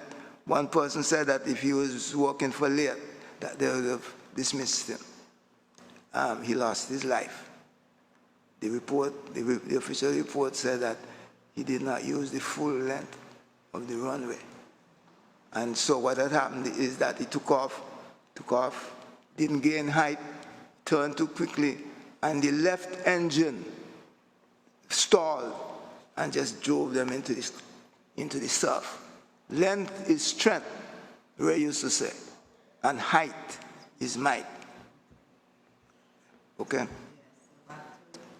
That again is important for any runway facility that we have. You have to have length that gives the opportunity for correction in taking off, etc. And if you have enough height, it minimizes the chance of running into something, you know. But I'm just saying that what we have at Gerald's is inadequate for safe flight. There are all sorts of efforts being made to justify what we currently have. It is inherently dangerous. And so the question is, what is to be done? I don't know if I should speak actually on the fact that when Gerald was being planned, and maybe I should say so, when Gerald was being planned, and DFID and Halcro, who were their advisors, were saying that they were going to make the runway 409, I think it's 494 meters. CRM raised a stink, and we got on really bad. And they decided to have a meeting of the public down at Viewpoint Hotel in the evening around 7 o'clock. They invited all the associations in Montserrat. They invited guides, all the unions, etc. And they had that meeting, and they made a case for the 490 something, I think it's 494, meters that they had proposed to build at Gerald's. And CRM, it was Red Tyson, Julian Romeo, Vernon White, Kingley, now deceased unfortunately, and I think Rupert Iles. And we really, there were a lot of people there. We got on in a really, because it's life at stake. And so, Ray spoke from his experience as a man who had owned twin engines aircraft and knew about air flight. You know, I hope he's listening to me. And they decided to increase it to the current length that they have, which is still inadequate. I am wondering why Her Majesty's government, given the expertise that Her Majesty's government has at their disposal, why they did not and could not at the time give us a runway or finance a runway that was no less long than what we had before. They had several meetings at this Pentecostal compound, but in the church, we have the transcript of every word that was said. That was around 2000. They had 3 separate meetings, and both Halcrow and the DFID people were saying that whatever they were going to build at Gerald's was temporary. And we, CRM, we said, temporary? You mean temporary permanent? Right? And in reality, this is what we currently have. But, and then when you look at, when the facility was being built, and the gentleman who was in charge of the construction there, he circulated a document, which I have in my papers here, saying that pushing the safety of the runway at Gerald's. And towards the end of that document, he even stated that the 560 meter long runway at Gerald would have been able to accommodate the dash. And I remember talking to Carl Buck, still dressed. They were flying still, and he had visited Montserrat one Christmas around early 2000. He had visited Montserrat, and you know, he used to fly the dash. And I met him at Fogarty, just across from the bank. Both of us were going into the Bank of Montserrat. And I said, Carl, what is the emergency stop distance for the dash aircraft? He didn't even think. He said 1,000 meters, right? But in that document, which was being circulated, when I'll show it to you when I'm finished. Yes. When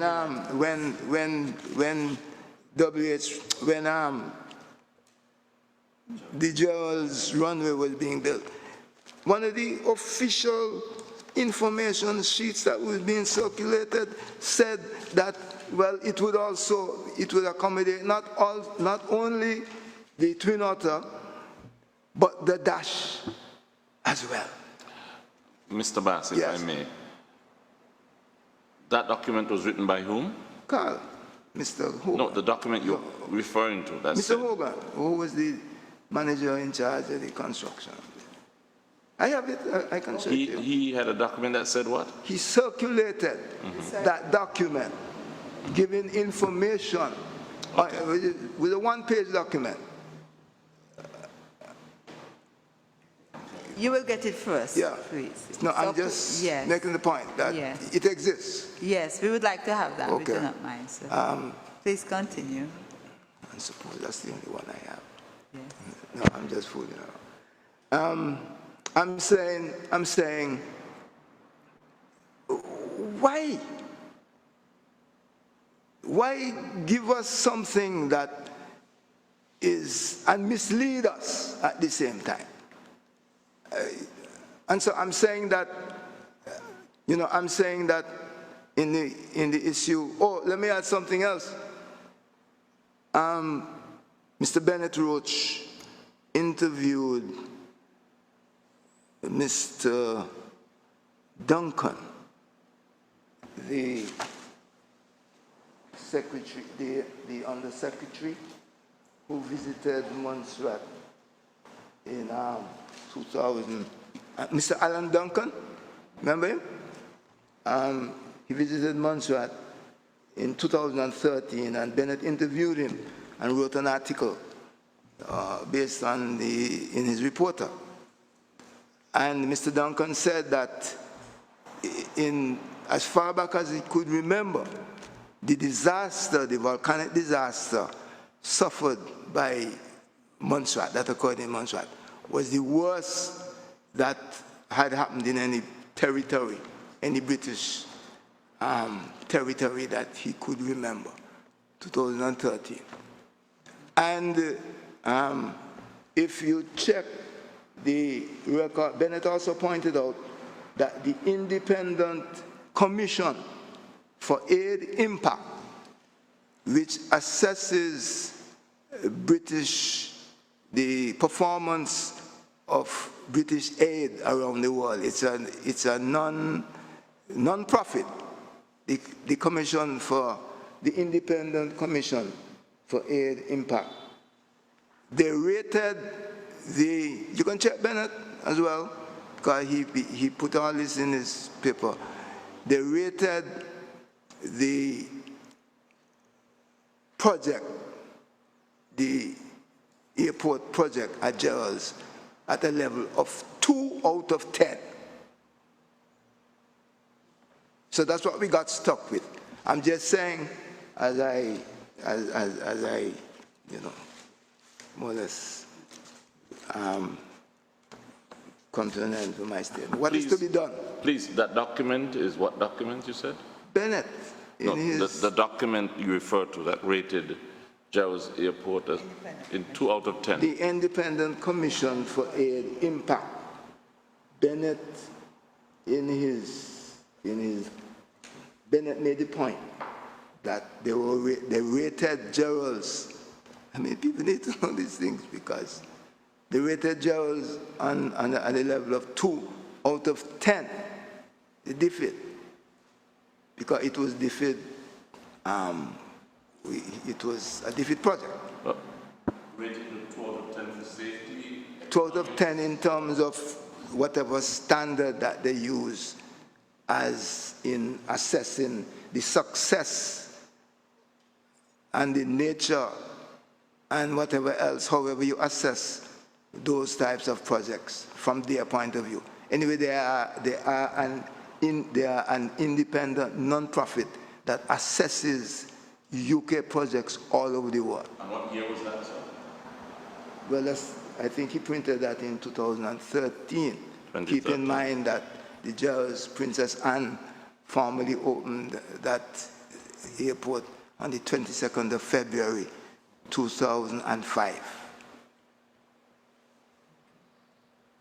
So okay. What is to be done? Yes. I feel that Her Majesty's government should address this matter with urgency. There is scope at Old Quao to establish a runway that is at least, and I have the drawing here, that is at least 1,250 meters. It was done by a consultancy provided by the ICAO, the International Civil Aviation Organization. It's an Italian company called Aeroporti di Milano. You can see the thing here. Yes, we have a, You can see the name there. yes. Yes, we had a copy. Okay. We gave him a copy. And they said that at Mr. Bass, sorry, who commissioned that? I think it was, we had appealed to ICAO, Okay. the International Civil Aviation Organization, which is the international agency that oversees aviation worldwide. Yes. They, And they're a UN organization. Yes. And they sent, I think, the gentleman's name, he came here in 2001, because we took him to Old Quao, etc. His name was Mr. Vredenberg. And he came here in 2001. Dr. Lewis was the minister, I think. Remember, Dr. Lewis had cut a road down to Old Quao. A couple of us have been down there. But they provided, they contracted, because we didn't have this type of money to, they contracted this Italian company, and notice the airstrip is 1,220 times 30 meters. Yeah, it's a little fader there, but you can see the figure here. Yes. Okay. Yes. Yes. Okay. See it on the runway. Don't pass it. Don't Yeah. look at it. We had a copy. Yes, I think. Yes. Yeah. I think we have a copy. Yeah, I think I gave Thank you you. one sometime. A small, Thank yes. you. Yes. Okay, So- so this is what CR, so what is CRM proposing? If we had the money, Yes. we would have paid for the technical study. If we had the 250,000 US, that would finance the tech study. And then any progressive government or Her Majesty's government themselves would just do the runway and pave it. But we could get 1,500 meters over, this is 1220, 1220. Mr. Bass, at the time when the site for Gerald's was being considered, Yeah. were there any other sites, including the one you mentioned, being considered? Yeah, Gibb, there was Sir Alexander Gibb at the time. They were one of Britain's most eminent aviation consultants. They changed the name from Sir Alexander Gibb to Gibb. They visited Montserrat too, I think on the British auspices. Because we met with them, we met with their representative at Braids, in the kitchen at Braids. And they had a look at the various sites. Gerald's, Old Quao, where the football field is up there, and Thatch Valley. But even though you could get all the length that you need at Thatch Valley, it would have been prohibitively expensive. That was Gibbs' advice. So, but the best site they recommended, and our consultants as well, would be Old Quao. We could, you could backfill. We have the computerized cut and fill for Old Quao. You could get to the west, you could get an additional length by doing the cut and fill and get 1,500 meters instead of just the 1220. Is there a cost that you had assumed at that time? No, Kingley and Mr. Ogun and White had done a comprehensive cost of a complete facility. including everything, drainage, terminals, etc. But that's a matter that we prefer to keep to ourselves for the time being. Okay. So, but what we're saying is that Her Majesty's government, who can act very quickly when they so desire, should, given our situation in Montserrat, the fact that the economy is not growing, we have a facility that is unsafe, the fact that, I don't know if, I often wonder if British ministers were fully aware of what was, well, Mrs. Clearshot said that it is what the government at the time accepted. I have a... Please repeat that. I think the audience needs to understand the context with which you quote Honorable Clearshot. Could you kindly... she said in a letter to her... Who is she? Who is this she? Ms. Clearshot. Who is Clearshot? Who was Secretary of State at the time for the colonies. Okay. In a letter to her colleague, Mr. Tony Baldry, dated May 2002, Mr. Baldry had written, based on the information provided to him as a member of parliament by some constituents here in Montserrat, who were temporarily living in Montserrat. He had written to us, in short, why is it they are building this facility in Montserrat that was not particularly safe? And she writes back to him in a short letter. And she manages to say that, however, to ensure all safety aspects at the Gerald site, they were fully considered with the agreement of Montserrat's chief minister. The HALCO group has been asked to look at its proposals in the light of leading-edge aviation planning professionals' comments, etc. But they are aware of what was being done. And I can give you all a copy of this after. We'd need that. And who was the chief minister at the time, please? Mr. John Osborne. Mr. John Osborne. We had told him not to accept it, but in two broadcasts, I can tell you when he made these two broadcasts. In two broadcasts, he said on Radio Montserrat on the 26th of September 2001, he said that he had to accept, he said, in accepting Gerald's, he said, hold on a bit. He said, Radio Montserrat, 6 p.m. news, September 26, 2001, regarding of Honorable Dr. Lewis's talking of accepting the short-term temporary airport. You can check Radio Montserrat records for that. And then Radio Montserrat carried this item. It said that during street interviews on radio, one teen had said,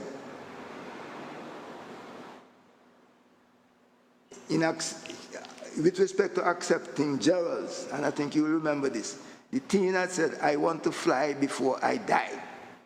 And someone had responded, you may die while you fly. So, you're looking up. Who was it that made that comment? This was broadcast on Radio Montserrat. But who made that comment? A teen. Radio Montserrat had done some street interviews. Yeah. And then Radio Montserrat, again, 6 p.m. news, October 11th, Thursday, 2001. Honorable Chief Minister John Osborne being interviewed. He spoke of the ultimatum given to his government by the British government, which said his government must accept the temporary airport at Gerald's or get nothing. The ferry and the helicopter would be withdrawn. He, that is Mr. Osborne, did not intend to take that responsibility, to be blamed when nobody could get in and out of Montserrat. You can check that. I'm sure Radio Montserrat still has that in their files. So you can check that out. No, you asked more than once Yeah. Why did the British government, with all its expertise, still go forward with a project like this? Well, I had a What is your view? Why would the British government go forward with an airport with such challenges? I had a pastor friend who is now deceased, and he had a saying. He used to say that he was not smart enough to understand certain things. Okay. That's my answer. Okay, now I want to quote a DFID-funded McDonald consultancy document. I think I may have quoted it before here, 1997. It says the simplest site to develop for these operations is Gerald's Bottom. Although the runway can never easily be lengthened and its location may conflict with the long-term development of the island. This is the McDonald consultancy. Yeah, I remember that company. Doesn't this demonstrate that the British government would be aware from its own consultant? I think they were hired by DFID. Wouldn't they be aware? Wouldn't they be aware of the consequences of choosing Gerald's by what I just read?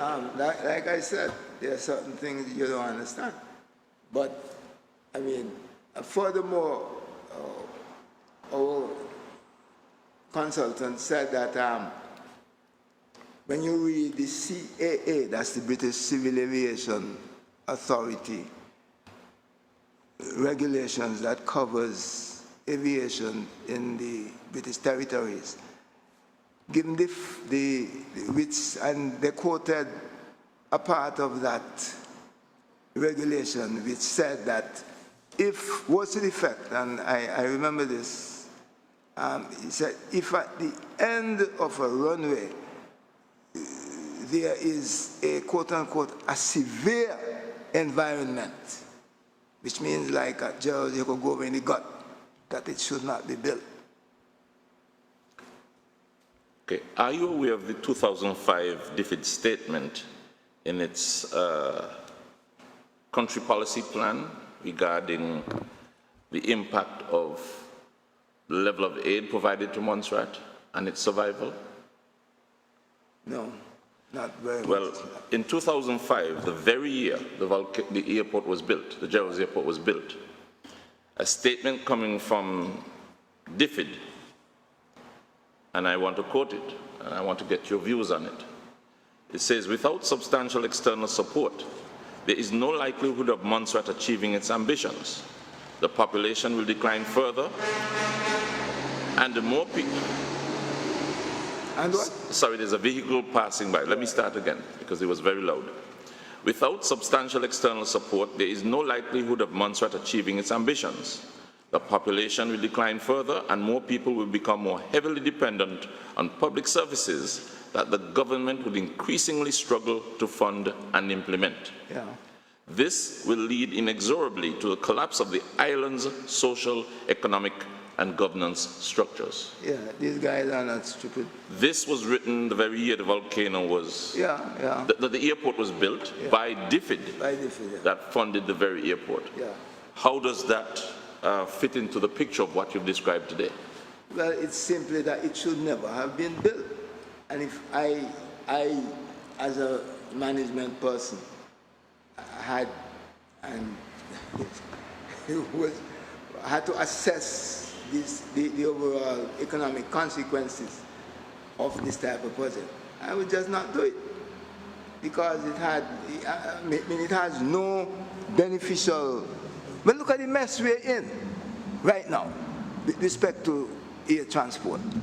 All sorts of contortions and distortions and wiggles in mental,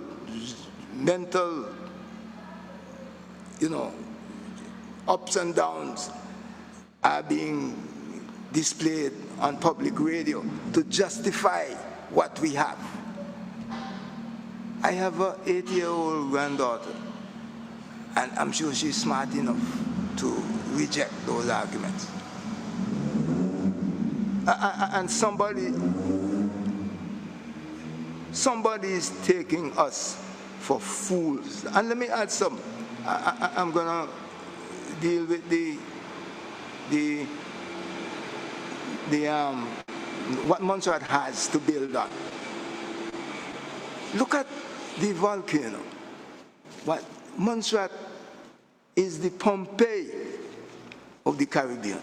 No other country in the Caribbean, the 1 million square mile Caribbean basin plus, has a natural disaster that you can view.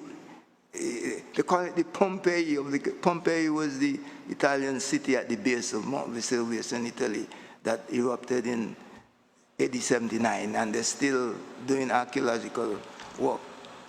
Pompeii and Herculaneum.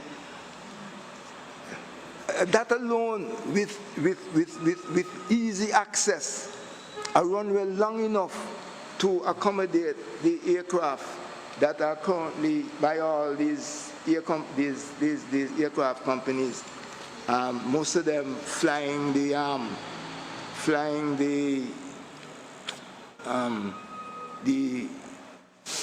current aircraft that Liat flies, the ATR-42 or the ATR-72, requiring the ATR-42 at full load, 30 to 50 seats, requires a runway 1,107 meters. And the ATR-72 seating 44 to 72 to 78, depending on the configuration. They require a takeoff distance of 1,315 meters at maximum weight at sea level. If the runway is higher, they have to get a longer takeoff length because the air is thinner as you ascend. Mr. Bass, you mentioned the fact that CRM was instrumental in influencing DFID to add another 100 meters to the length of the runway, from 490 plus to 590 plus meters. 596 meters. That's what they state. Yeah. Are you aware that the implementation of the RISA, which we've heard a lot of talk about, now reduces that length? That's what I understand. Can you explain this? Again, my colleague's statement, I'm not smart enough to figure that out. No, but serious, this is a serious matter. I mean, they are compounding, maybe justifiably, they are compounding what is already a mess. I'd like to ask you another question, Mr. Bass. You repeatedly said that the airport we have is inherently unsafe. You actually said unsafe, you mentioned too short, and you mentioned should there be a loss of an engine on departure, the likelihood of going down into the ravine is great. Please explain to us what you mean by inherently unsafe. Because it is too short for certainly the Twin Otter operating on it. It is too short. It is too short for the Twin Otter? Yeah. I'm not sure, I can't speak for the Islander. The little matchbox, the Islander. But can you imagine having to depend, given all we have said, they need to move large numbers of people. You know the number of people that would want to come in just to look at that volcanic scene? There's no other country in the region that has that sort of scenario. Mr. Bass, right? with all the information you have, do you travel on the aircraft? Do you travel on our airport? I pray for us. But you do travel? I have no other option. You can't swim. I can swim, but you can't swim. We have no other option. In fact, we are stuck. And it seems as if, oh, and let me add something else. I'm saying this in public. Given this situation that we are faced with, because the country is not going any place. And people are not, look at Viewpoint. Look at Viewpoint. One of the best hotels in the region. When Viewpoint was in full operation, they employed 60-something people. They had Yeah, they had 65 staff prior to Hugo. You know, and they had to close several times.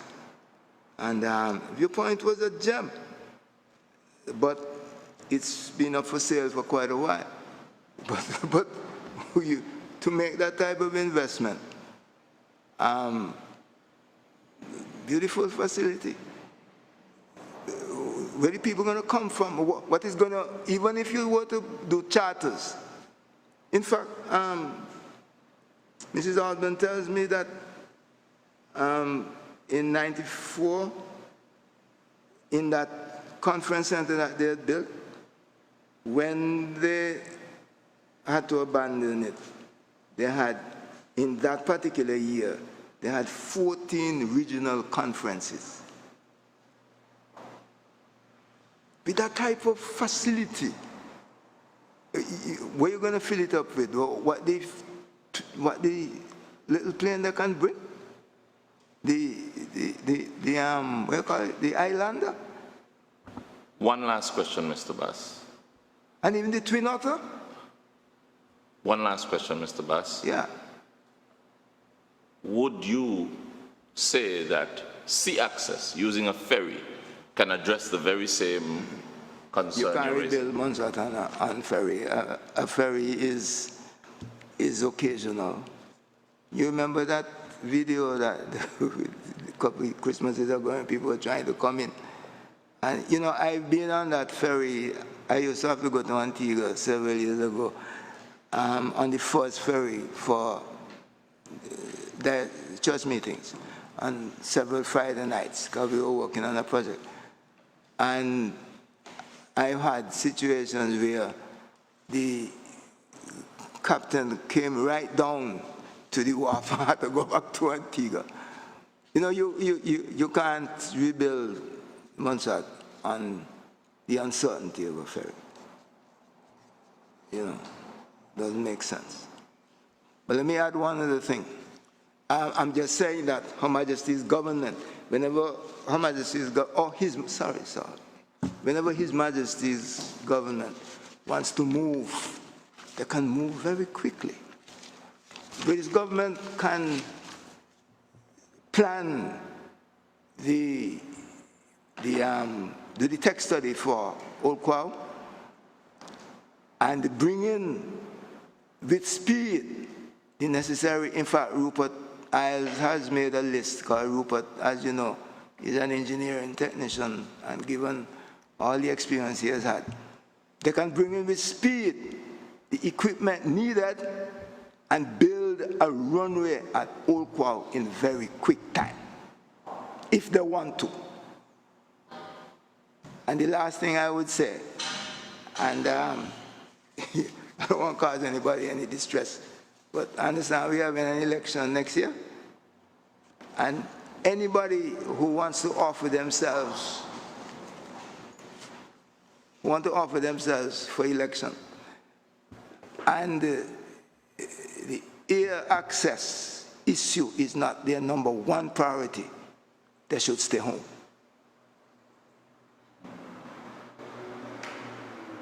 And that's all I have to say at this point.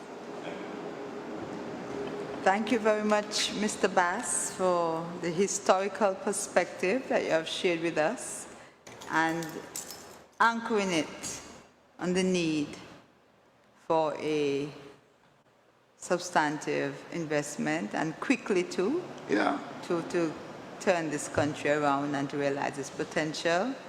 We appreciate your coming and sharing with us, and Short notice. we noticed that your study was commissioned not by yourselves but by an international regulator itself, and that says a lot. So we want to thank you as well for sharing that information with us. So thanks again.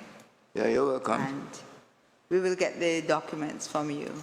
We will let you know which ones we want. The letter from Honorable Clearshaw.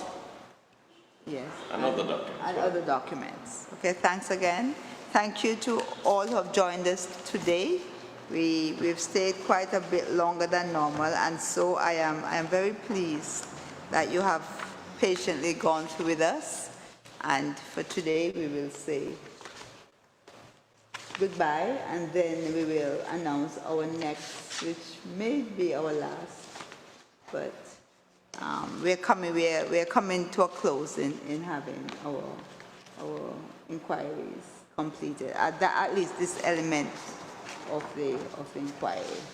Okay, so we will announce on Radio Montserrat and other mediums our next scheduled date. Some of our witnesses are unavailable at this time, and hence we have to reschedule and work with them. Hence why we are unable to tell you today when we are going to return. But thank you very much again for joining us. God bless.